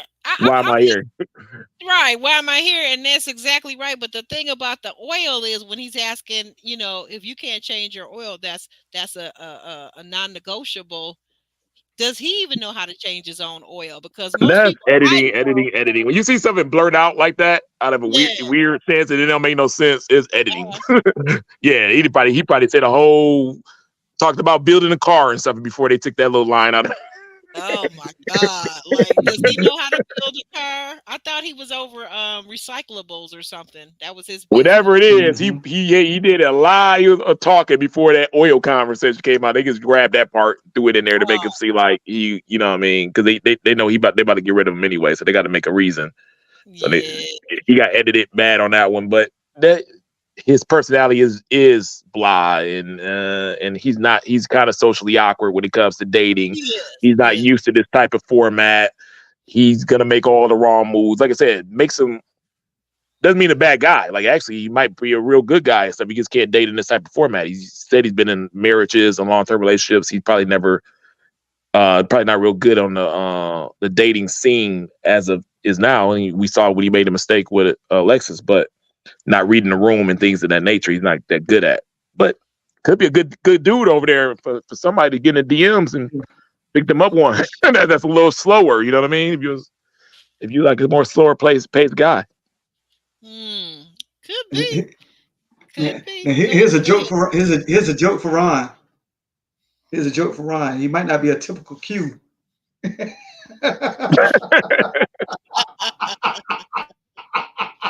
Yeah, he ain't one of the wolves. You can't throw him to the wolves. And if he got some, the wolves in the season gonna eat the guys like him out of position and stuff like that. I think it's gonna be a lot more aggressive with the ladies. And when he tried to get aggressive, he wasn't built that way. It came off cringy, so you can't. Because what he did, that was not cool. I call him boundary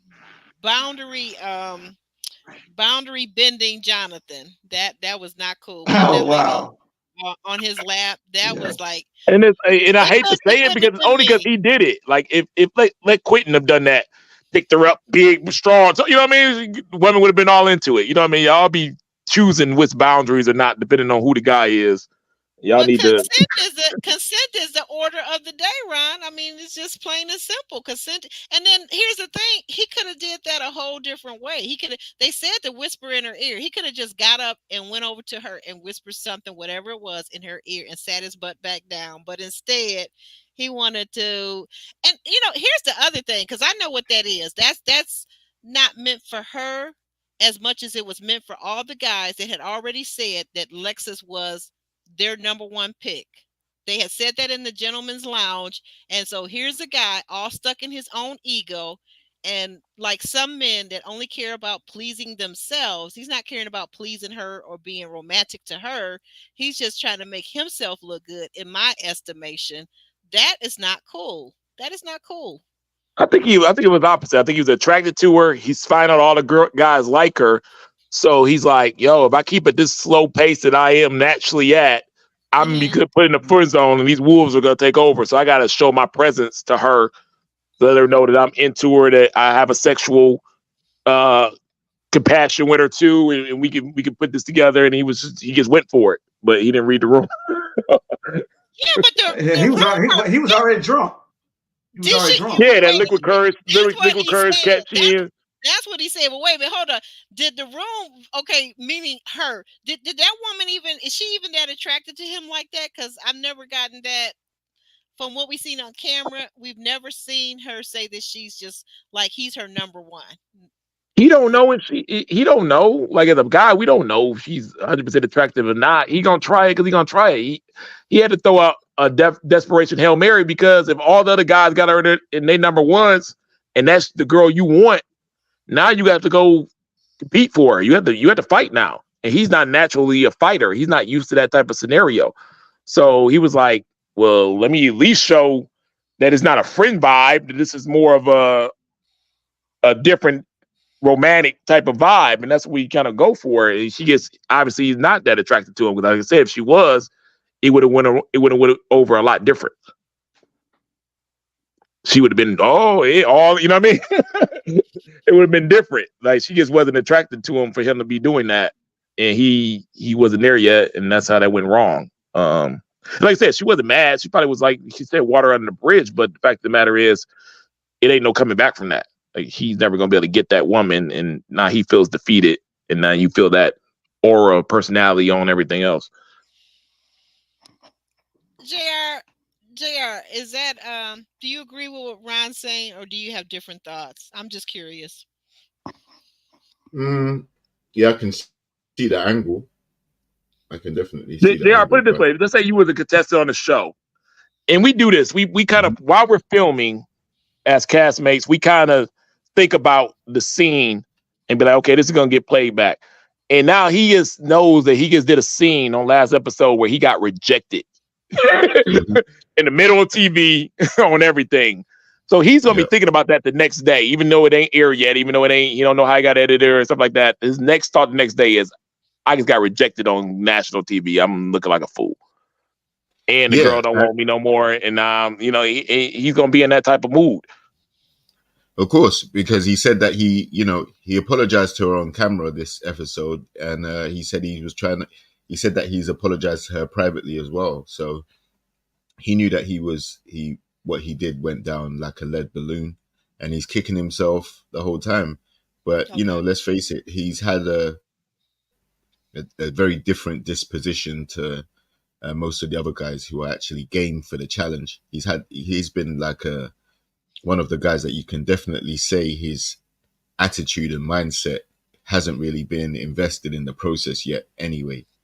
So when he blew his chance with her, like he probably looked around and just decided that, there isn't anyone else for him anyway to a degree. So anyone that asks him questions, he's just going to be even more closed off and come with answers that would just have them scratching their head thinking, what the hell is this guy talking about? I know for a fact that most guys don't actually change their own oil unless they're trained mechanic. You take it to the dealership. So for him to come out with things like that, it just comes off as he's just trying to deliberately put a barrier up so that, he doesn't allow Rashina to get close to him in any way because he's not feeling her. And like I said, he's already said in the confessional, he doesn't see the need why he should open up to people that he doesn't think are going to be around long term for him. He's not comfortable doing that. And this is an elimination date too. Production knows that these two men don't have no connection with this woman and vice versa. It's put there to kind of give them a reason or why these guys are about to get eliminated. It's the setup date. They do it every single season. Everybody's been on one. You're going to show up to a date that you're happy of. You've been begging them to put you on dates with these certain people, and you walk in the room and you be like, these are the two women that I dislike the most. Why am I on a date with them? Well, they're about to get rid of your ass. That's what's about to happen soon. Yeah, you know what? That's an excellent point because as it turns out, what you're saying, right? So we move over to Tommy. We're at the ladies' lounge, and we're at Uncle, Cousin, Nephew Tommy's ladies' lounge, and he's talking to the ladies, and Patrice is saying to what you're saying, Ron, that oh wait, no, I'm sorry, this was from her earlier date, a different date. Patrice is saying that she was in the middle of two men who was really feeling her. That was the date with William and Alonzo. Vanessa chimes in that she felt like she was the third wheel and was. Alexis says that she wanted Chaz on their date to kiss her. And the ladies begin to talk some more, and they bring up that, hey, Tommy, I thought you said what happens in the ladies' lounge stays in the ladies' lounge, but we're kind of having some issues with one of the women, i.e. Alexis, going back and talking to the men, and then it creates an unsafe environment for us when we go out on these dates. How do you guys feel about that? Let me go up here and start with Sean. Sean, wake up, Sean. Going into our third hour. Okay, no, I know. I was thinking it was kind of messy. I was thinking it was kind of messy And I was thinking it was kind of messy for her to say that she wanted to date with Chaz and she wanted Chaz, and then they pan right over to Vanessa, I guess, to catch her reaction. Mm-hmm. You know, I think that's the creative tension point, what have you. And of course, you know, as it looked on camera, Mika looked like she was close with Koshia. So I think this is kind of set it off that Alexis against the world, you know, what have you. So I think that was very bad taste. And then they had to have a retort. Say, I thought you said what happens in the lounge stays in the lounge, and you know this whole back and banter and back and forth, what have you. It's just I don't know. Like use Ron's words, editing. So Patrice doesn't have a point that she should feel okay that she says that Ron was getting aggressive with her in his questioning. I don't know how much was edited. We did see Will talk to her about Not him not not sleeping Ron, in not Ron, not Ron, not Ron, not Ron. Will. Will. Will. Did I say You oh my said God, Ron. I really got oh my God. Yeah, you said Oh Ron. Jesus. Where's my drink at? Will. Okay. We Okay. don't want to put we don't Will, want to you're put right. Ron in the show. We don't want to put Ron in it.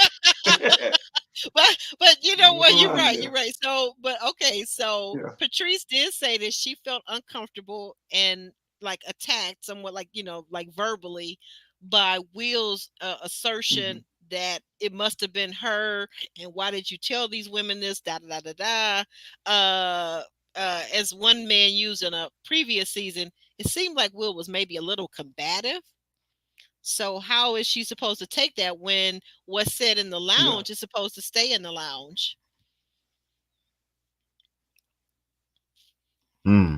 I don't know. Do you have to address everything? I mean, I guess Ron is the. Do you have to address everything on air? I mean, can we just talk about it off air? As it look, I really didn't. I don't think that was cool. You know, I mean, could they have resolved that off camera? And I don't know. What part you talking about? I don't With know. them having a problem with the rule? It ain't really no But rule. That's why yeah, if you saw there, you saw Tommy brush it off. Tommy was like, next. I ain't about to talk about that because yeah.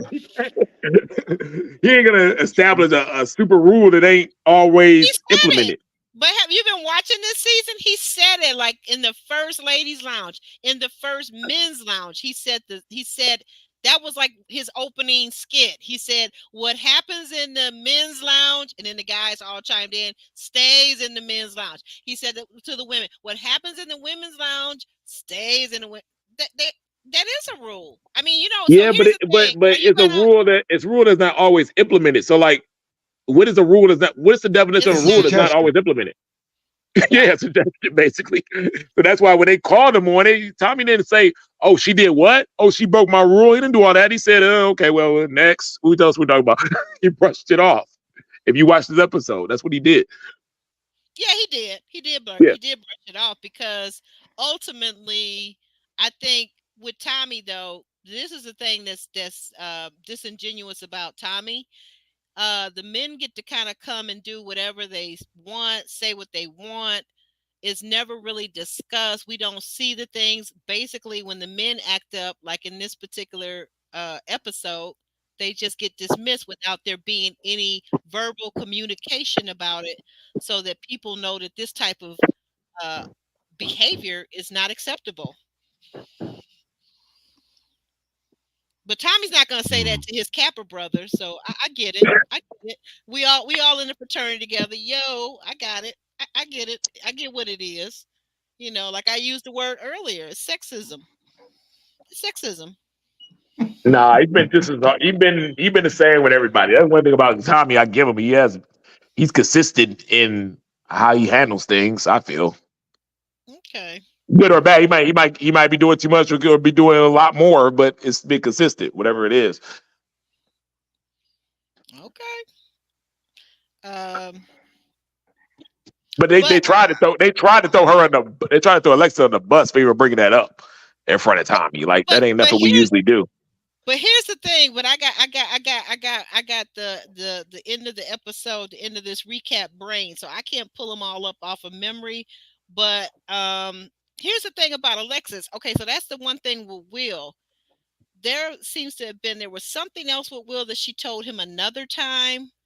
Because she said, and then it's interesting to me how she kind of seems to have an agenda, because she told Will, we saw her tell Will, these women have a narrative, and you've got to combat this narrative. You've got to change the narrative. Like, what is all that about?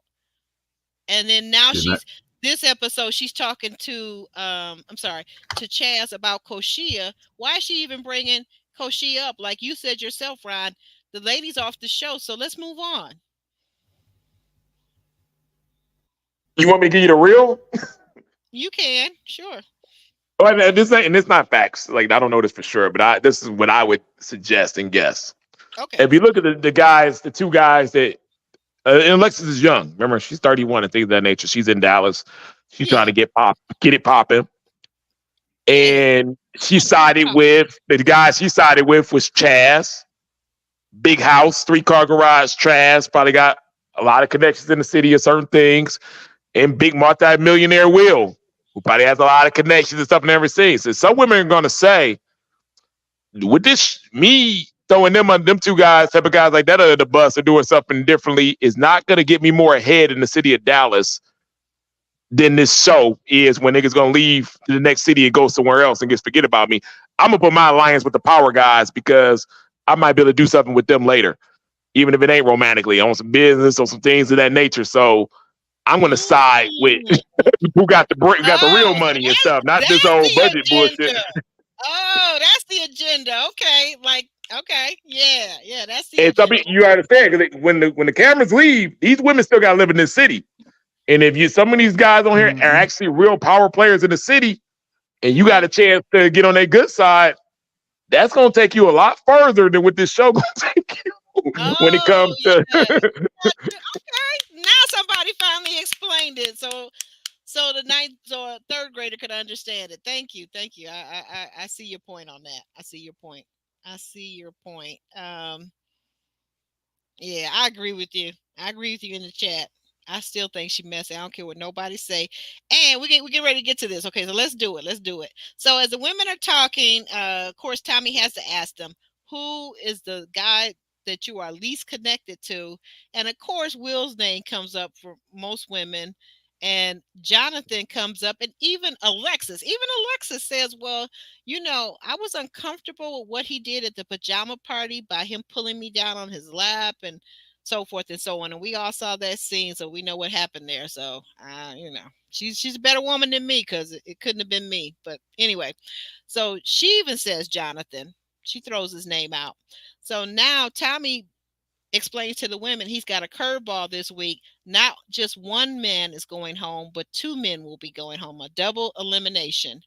So we've got Vanessa takes out Will, and we've got Messy Alexis with Jonathan. Yeah. Jonathan. With Jonathan. Yep. And Messy Alexis, I mean, like, she is really the guy's gal, because she's crying crocodile tears and the whole 9 yards. I'm like, you know what, girl. Anyway, what did you make of this? What did you make of this, Sean? Was there enough estrogen for you? Was there enough estrogen? Yeah, it was nothing. It was not estrogen. I was thinking. I was surprised there were going to be 2 men going home, because the odds are already more men than women. Well, yeah. Well, I guess that would make sense. But the whole elimination with Alexis, I think she was being manipulative. Act like she cared about Jonathan and didn't want to see him leave, and didn't want to deliver him the news that he was not ready to love, and it was just manipulation. That's all. And then she told him it was water under the bridge. That when he called her, and I don't know whether that was true or not. Well, have you only she and he, and only she knows and God knows. That's it. So I don't know. It was just a messy situation.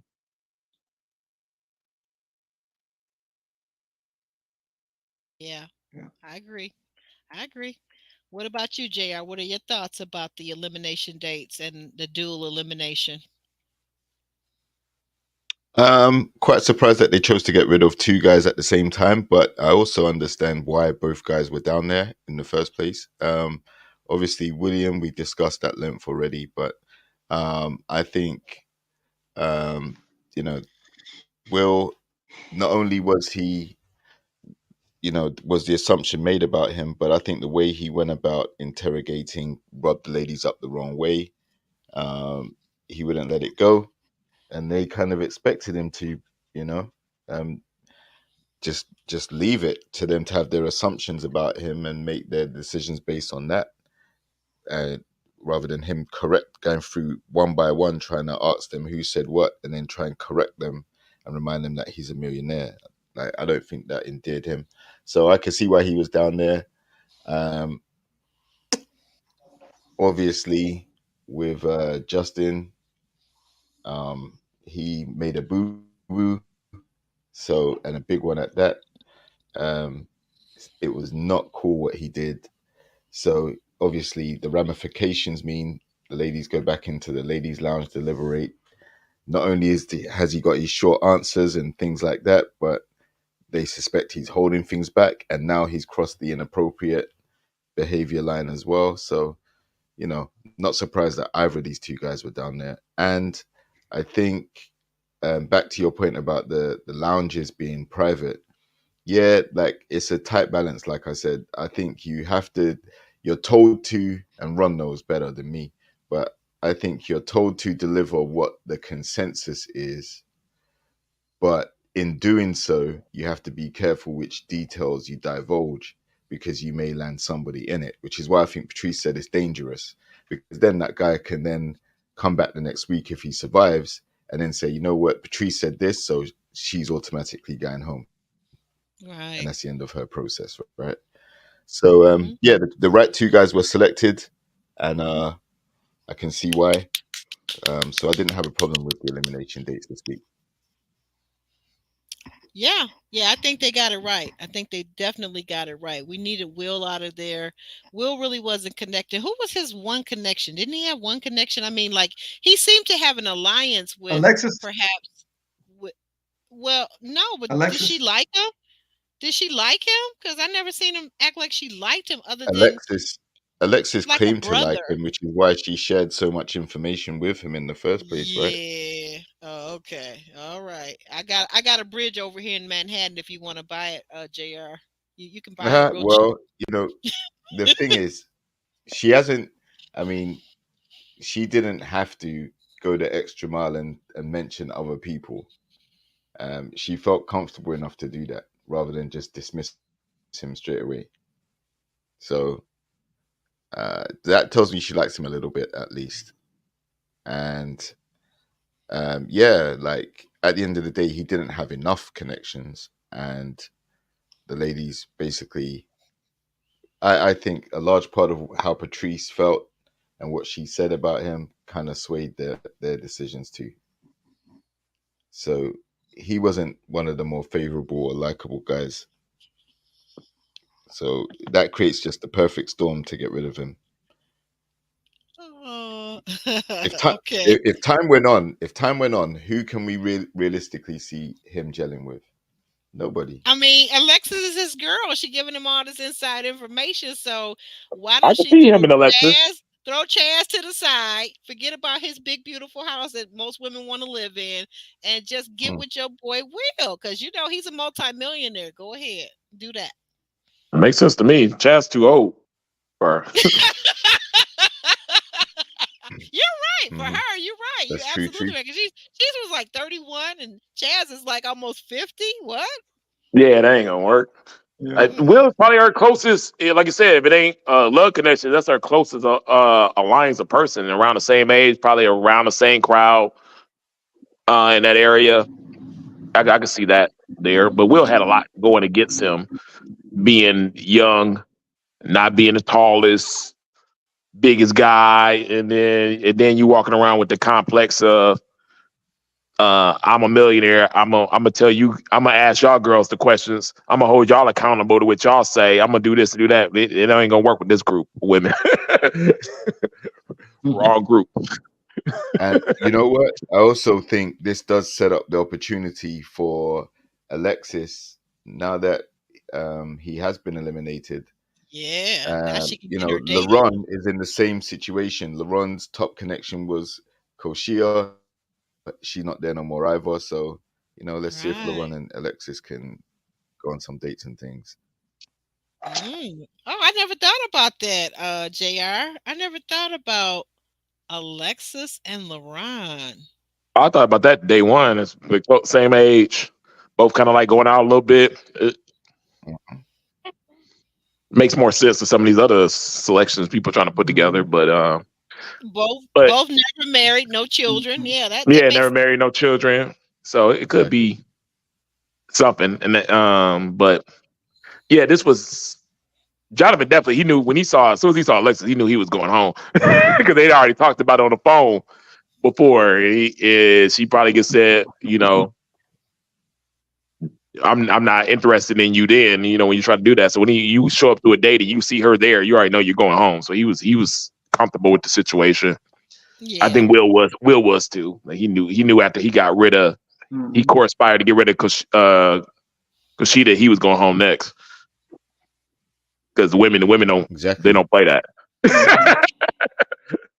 You get rid of one of their homegirls, and they know that you was the one that was getting the men together to do it. You're probably going home next. They're gonna pay you back. So he knew that was coming. He probably knew he was the next one to be gone too. So and that's the thing. Like if LaRon wants to stay on the show, like he may not have been feeling Alexis up until that point because Koshia was there, but now if he wants to stay on the show, he has to start looking at the other ladies, and Alexis is pretty much in the same situation as him, looking for a connection with someone, hasn't got someone conclusive yet. And if they are similar age group and, you know, similar lifestyle in terms of not having kids, you know, then there's other things that they may need to work on, like his partying and things like that. But, you know, she's 30 something. I think she's okay with that. Yeah, he's prepared to give that up for the right woman anyway, he says. So, which may be easier said than done, but at least he has the intention there to do it. Well, I think another thing that threw Will off, other than the bragging about "quote unquote" being a millionaire, was his constant talk. He said, "Yeah, I drink, but he said I love the Lord. We gonna serve Jesus. We gonna serve the Lord. We gonna serve the Lord." You know. So, I mean, you know, I don't think too many of the women were interested in that, you know, particular piece. What have you? Everybody gonna throw a little love the Lord in church, and these castmates know what the demographics of the people that watch the show. Oh yeah, right. Oh yeah. It's always a lot of really love the Lord all of a sudden, or I'm practicing abstinence, or I'm one of them come up always. He was talking about it in relationship to his Hennessy drinking. He's like, I'm still getting my Hennessy in, but I love the Lord on Sunday. Oh yeah. I said, okay, all right. You love the Lord on Sunday. Hey. Yeah, there'd be a bunch of that. That's I'd be like, you better be about that. You're gonna be speaking that on air. You better be Liz. So we seem like we have a consensus, guys, that basically the right people, the right two men got sent home. So who will be going home next week? Who are we looking at? Which woman or which two women do you think will be on the chopping block next week?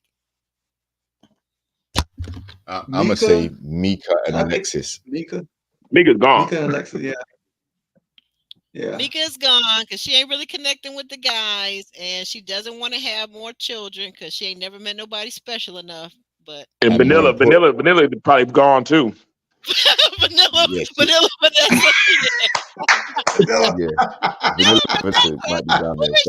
She's connected to Chaz though. Wait a minute, Chaz might save her. Taz Nah, likes her. Taz ain't saving her. That's true. No, Not over Alexis now. Taz got the younger version of Alexis. He don't save her before he save Vanilla. Oh my God. That's true too. Oh my God. You see how That's, do you see how these men talk about us? The younger version, the less mileage version. You see yeah, how interchangeable women yeah. are? well, not married, no kids. A2 Brute. No, it's a no-brainer for some people. No brainer. Nah, Oh my God. Mhm. A2 Brute JR. I thought you were better than that. nah. I mean, Hey, we have to look at it realistically, right? From a guy's perspective, if we had the option, Mhm. I'm assuming we're gonna go with the one where it's gonna be less drama, right? So if we got You think wait a two minute, ladies you who are think attractive in their own right, but one definitely. has more of a easier path to love, romance, relationship, whatever, you're gonna go with that.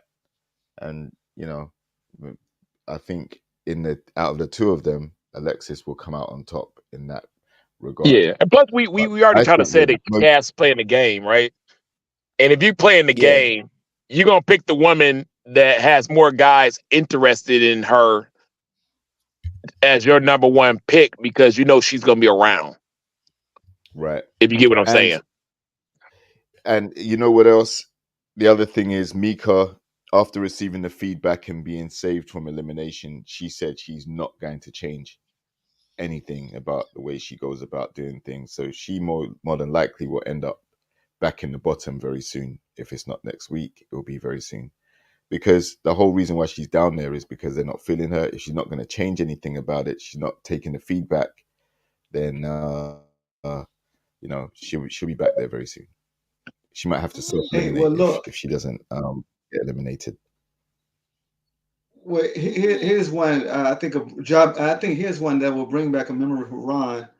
I mean, I wouldn't be surprised if one of the women get eliminated. I don't know which one, and pull the what's that young lady name that was on? I think it was on Ron's season. Was it Ron's season? She said, "Huh? Well, I already got me a boyfriend anyway. I was waiting on me. I just wasted time. Oh See, no, that was the season before that. I That's already that's got a my boyfriend homegirl. anyway." That's Oh, that was Naya. okay, yeah. That was Atlanta. That was Atlanta, right? Or Houston. That was the Atlanta, resort. yeah. Resort. That was a resort. That was a resort. Yeah. Houston Resort Resort. season. Yeah. Results. Oh, so probably might pull that. So I already got me a boyfriend anyway, so I ain't worried about y'all. I mean, Or Walter, who yeah. left the Potomac season, and we find out when he was talking to Little Black Book, we find out that he had a woman the whole time, and now by the way, Yeah, they and we having also her have to do balance that. yeah. We have Go to ahead. balance that because the lady he's with now was on the show and she was with Walter for maintenance while she was having Tori and Mm-hmm. Demetrius trying to set up that whole I want them Yeah. to fight for me type of movement Oh yeah. when she was getting maintenance the whole time too. Are we saying Topaz. that Topaz. who I had over here on this channel? Are we saying that Topaz. Miss Sabrina Topaz Yeah. was the alleged person that, and while he was dating the other Sabrina Soul? Oh my God! Nah, Oh my so God! after that fizzled out with after his season finished, like like from what I gather, they were seeing each other while she was on the show on her season. Mhm. God. Well, you know they're engaged now. I'm sure you know that. Exactly. That's what I'm saying. That didn't Yeah. come out of nowhere. Wow. Well, no, I Mm-hmm. mean, I guess I am so naive. You just hit me to something because I assumed that they started talking after the season. His season was filmed and her season was filmed. Now you're telling me that it's a possibility or very likelihood that they were actually seeing each other while these things were filming. That's wow. That's deep. That's deep. So he had maintenance on his season from somebody, and then when she was on her season, he was her maintenance. I guess that's what I'm trying to say. And that could happen because what we do is we clash premiere parties. So Right. when the I resort think was having their premiere party, I was filming, but I was leaving filming to go to their premiere party. You know what I mean? Because I knew, because those my boys. I knew the people that was in that season, a lot of them and stuff like that. So I'm over there.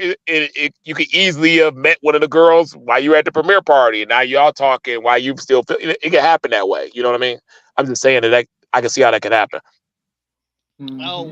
The thing wow. that gave it away for me is there was a couple of social media posts where um, they were in the same location and but they weren't posting each other, right? Right. So you would see like a pic. She would be, I don't know, she would be sitting down somewhere at a table, and she's holding hands with someone, the person who's taking the picture. Now his Okay. identity wasn't revealed. Then he posted a picture, Oh same yeah. location, with her holding his hand, but the identity wasn't revealed, and that was quite a while ago. That was, so Yeah, it that's what was. I snapped in remember my head. that. Oh my Because if they were gosh. comfortable going on holiday or wherever they were going already, that's not something you do straight away. That's true. Oh wow. Well, just like my other girl, she got engaged. So hey, Oh, you talking about my the other other girl. Sabrina Soul? No, Aisha from New York, Oh yeah, with Aisha. Dante. Yeah, I posted her on my tab. Yeah, Yeah, yeah, Aisha yeah, is engaged, yeah. but not from anybody from Ready to Love though. No, she's no. We don't know who this But guy is. she is engaged, and Dakia from their season is Yeah, now married, happily married. she's married. Yeah, Yeah. to her She's friend married, who so was there the it's whole nice time. to say again. To her friend that was there the whole time. That's what I said. I said, doggone it. Sometimes though, as women, I think we have to get a wake up call that like the guy may be right next door to you. He might be at your job. He may be at your church. You may already know him. And sometimes we need a wake up call because I mean, Some of hey, the people dating before they come on the show. Let's just be real. Yeah. yeah, but I'm gonna say this. You probably right, Ron. Again, I'm just being naive, but here's the thing. Do you really think that the big fuss and the look in her eyes and the tears that she had in her eyes over Joyce Clifton, do you really think that that was all just? I mean, she's really that good of an actress? Yeah, Okay, because Joy I and don't. Clifton were together from day one, as y'all saw there. So normally, let's say if it's a realistic situation with castmates, if we're seeing that, like we saw with Benicia and Joel, everybody backing off for the most part.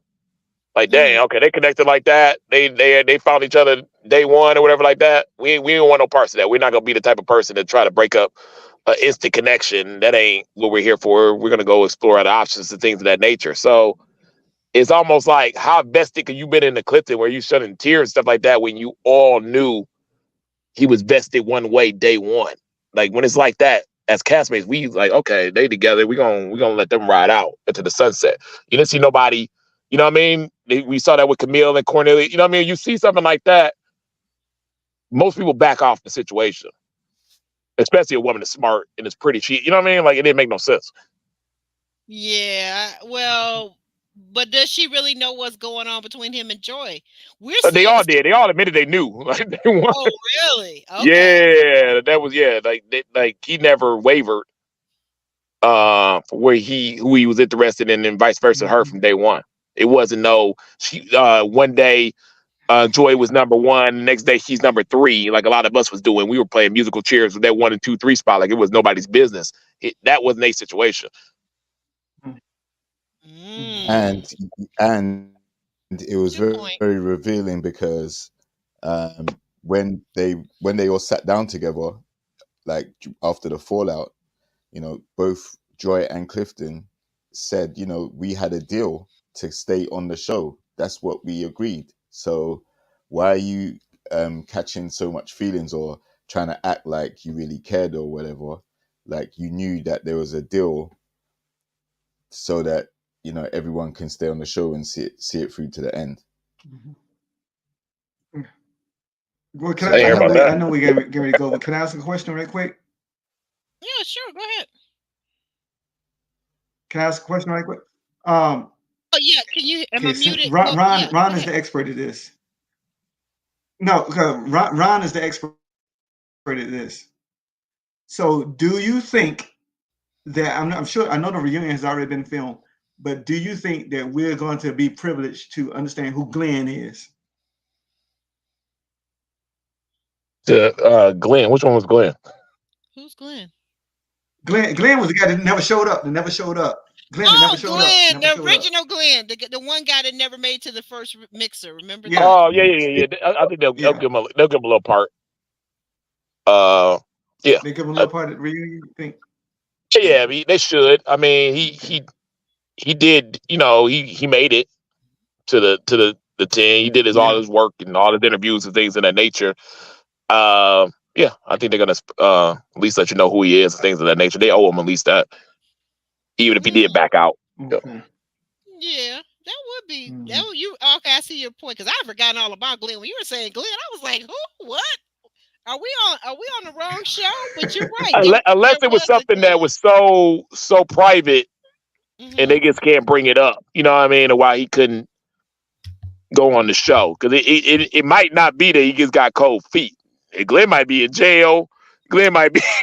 You know what I mean, some stuff can happen. You know what I mean? Because you're picked months before you go on filming, and life is life, and so you don't know what Yeah. happened in that situation where he Yeah. could have been on. You know what I mean? Like I said, he could have caught a True. charge, or this could have happened, or anything could have happened, or he might have found somebody and got engaged. You know, anything could have happened where he just couldn't be part of the show Mhm. ethically. So yeah, if it is none of that, and he just got Yeah. cold feet and said, "Man, this is not for me. I can't do it." Then they might give him a little part. They giving Yeah. you a hard Okay. time out here in the chat, or not so hard. Ron, remember who's your number one, Ron? Remember that? Wicked I'm so Fat. mad. I gave a ranking. That was the dumbest thing I ever did. That one Tommy making us do 1, 2, 3. Wicked Fat. Tommy, like pick your 1, 2, 3. I was like, Tommy, you set us up. Oh man, that Mm. was so hilarious, Ron. That is I so. should have said I was like it was the whole thing was who's 1, 2, and 3. I'm like, it's just everybody the same till I say different. Give me chrysanthemum. Chrysanthemum. Ron, on a serious note, we got a question out in the chat. We want to know for specifically you to answer this. Why didn't y'all vote off Fernisha if she had no connections with other men besides Joel? Hard to understand the dynamics. We did vote Janisha off every single week, but Joel was the New Orleans, which was the accent was hot because you just had Hollywood from Put a Ring on it. They had the same accent. Joel was light skinned. Joel was 6'4", and Joel said, "Yo, if she leaves, I'm just saying, giving it real." He said, "If she leaves, I'll leave." And production was like, "Well, we can't have you leave, so she got to stay." That ultimatum, right, to the producers, like if Yeah. So yeah, he was serious with it. If she leave, I'll leave. So they're like, okay, we got to keep you there, and we were all cool with it. We were saying, yo, if he likes her, because we all love Joelle, so we were like, if he likes her that much, you know, we just stay out the way. We ain't gonna be the one to mess up no, like you said, we ain't gonna be the one to mess up no love connection. Because like with Joy and Clifton, like that, I understand how the castmates do it, especially the guys are like, man, we gonna stay out of that then. Let y'all do y'all thing, and that's why even though she only had the lowest votes because we all wanted kids, and she did not want no more kids, and she was very adamant about that at the beginning. It wasn't because Benicia ain't fine and she ain't her and all that. She's all those great things. We just everybody wanted kids in our season. We had a majority of that. So you did. Wait a minute, except for David. Did David want more kids? David didn't, but David would never been in the Benicia, so that was gonna cross paths either way. But everybody else did. Troy, maybe not in one of more kids, but Troy and Venetian wasn't gonna be a match either. But all the rest of the other 8 guys wanted kids. You're not gonna win with those type of odds, especially when we gotta vote somebody off. Then yeah, you're gonna be the one chosen because you have a non-negotiable attached to you. Mm-hmm. Yeah, the only thing that brings to mind is the woman who didn't want kids on DC season. Yeah, DC was Aisha. Very well liked, very popular with many of the men. Phil loved her. A lot of the different guys loved her her season, but she didn't want children. She already had two from her previous marriage, and she was done. And she linked it up with Dante, who was a perfect match because he didn't want to. He had all those kids. He didn't want no more kids either. Yeah, he had a boatload of kids. He had kids coming out from Five. the shoe, coming out from under the shoe. Man, he had a bunch of kids. Yeah, he did. Exactly. So Yeah, that it was only big. takes Yeah. one. The save you only takes one strong guy. You can say, or one strong woman. That's gonna save you. Look, I mean, shoot. Look, Sue saved Blake all those times. Right. It was just somebody just Yeah, said, I you get need a up strong here. woman that they like. He can save you. It only takes one, or one strong guy can save you. That's just the rules and regulations of how this is gone, how it goes.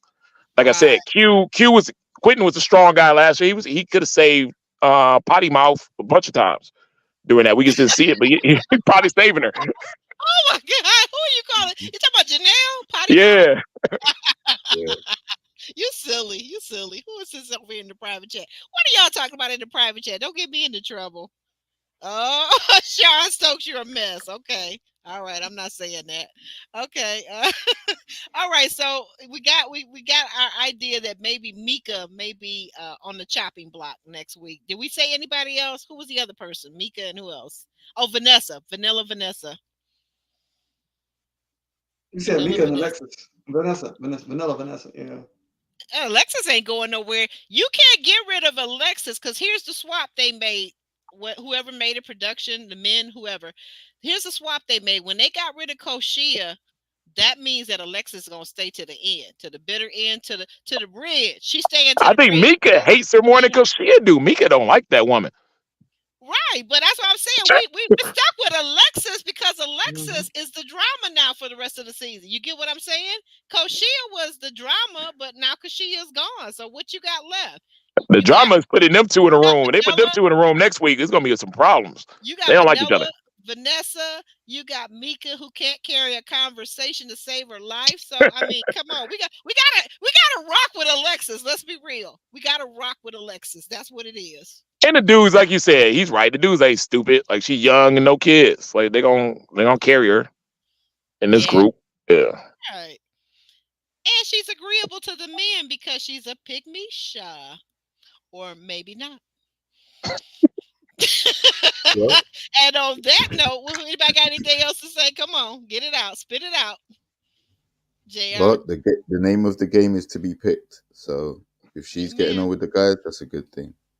Good thing. That's true. I Yeah, think you're the right problem about is if she's doing it at the expense of the other ladies, then that's where the Yes. problem comes. But yeah, like there's a good chance that she does go a long way. Mika's non-negotiables so happen to be what some of the guys are actually looking for, so that puts her down there. And with Vanessa, I'm not sure she has any other connections other than Chaz at this point. And like we said, he's already looking at other ladies because he's the number one. He's the catch so far out of all the guys. So yeah, it could easily be Vanessa and Mika down there. At the bridge or at the bottom? Which one are you saying? Yeah, I don't want to see Vanessa stink facing the guys, because that's going to You give off really got a problem attitude. with her face, that stink face, huh? What did that? Yeah, like I thought that was that kind of bother mean. That's you? why, nah, I'm just saying. I think it was kind of mean, right? Like, if you're not feeling the guy, then there's a way to tell him. Like, Patrice has told guys that she's not feeling. Like, I think all the ladies, when pressed, have basically just kept it real and said who they're feeling and who they're not. But it's the gestures and the hostility and all those other things that's unnecessary. If you're not feeling the guy, just you're not feeling him, and you're perfectly fine to say that. Someone needs And to mute. Someone needs to mute. I don't know if that's you, Ron, but go ahead. yeah, so I think there's nothing wrong with not feeling anyone or feeling the connection that you're on a date with, but there's a way to do it. And that stink face I was like, wow, Not it. Just nah, not it. you don't do that. Oh Yeah. my God. Yeah. Well, let me throw a curveball in that one. Curveball. Go ahead. I'll throw a curveball in there. I think one person that we've overlooked perhaps could be Rashina, because I Mm. think I got a feeling somehow it's going to be Justin hooking up with Maya, and Rashina was liking Justin, and Mm-hmm. so I mean, because Rashina has not really connected with anybody else, so And she does Rashina have could be going children home already. as well. Yeah, that's a thought. Yes, she I've does been have thinking about children. that too. Hmm, that's a thought. That is definitely a thought. Well, So I Justin guess is going to when you look at it prove. from the man's perspective, who would you link Dominique with up? Oh, that's it, Dominique. Dominique need to go home. Why is he still there? Why is Dominique still there? He started off really strong, but then Yeah, he he missed been it. taking it. We missed him for a week or two. You know, he wasn't Yeah, there. he did. He was on vacation. He was on vacation. He was like, I'm chilling at home. I'm chilling at the crib. And those were vital Hmm. weeks to miss because it was the beginning where we were just getting to know the characters and the castmates. So I don't know. Hmm. Uh, I'm sorry, I got this on here. And I guess Ron had to split. So Ron, bye, Ron, bye, bye, guys. Like the video, like the video. It helps us so much to grow the channel. Go over and check out my friend JR on his Instagram.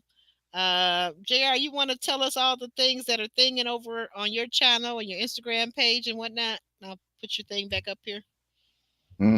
Health and fitness, well-being on Instagram. Uh, Occasional clips of some sessions or classes I do. Um, May even find some other things that interest me or whatever, or tickled me that day. Um, YouTube, you find more relationship type of content, panels, discussions about some of these particular episodes like we're discussing today.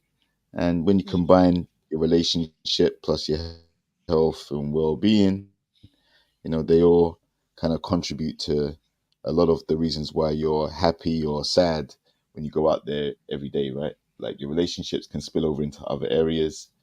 Your health and Mm-hmm. fitness, if not prioritized, can also spill over into your relationships. So you have to get them all in sync. And yeah, Mm-hmm. so that's where you find me: Instagram JRX TV, YouTube JRX TV, and like, share, and subscribe. Check me out. Yeah. Let them know. Let them know all the things that are thinging. And Sean, our other esteemed panelist, how can the people find you?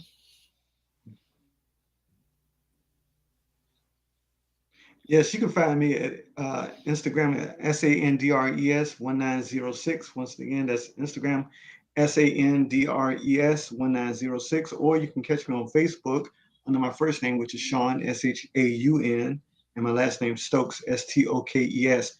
I'm also a deacon over here at Pastor Auburn's church. Uh, Yes, he so is. Pastor Auburn's church. And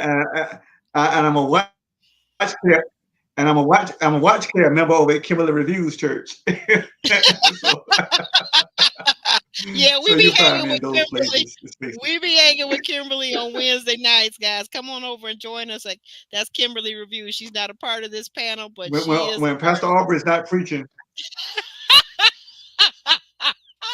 And please don't let me sing because I'll run everybody away. But guys, that's it. That's all. That's all we got tonight. This has been a long haul, so we got it all in. We didn't agree on everything. We didn't agree on a lot of uh, stuff, but it was good. I think the dialogue and the conversation was a really healthy, respectful conversation, and I did enjoy it. I really did. I hope you guys enjoyed it as much as I did. We'll be back next Sunday, mhm. same time, same place, 6:30 p.m. You guys want to say goodbye? Have a nice evening, All right, people. later. Ciao. See you Adios. next Hasta week. luego. As they say in French, Guys, au have a revoir. great au revoir. Have a great week, guys. We'll see you next week, next time.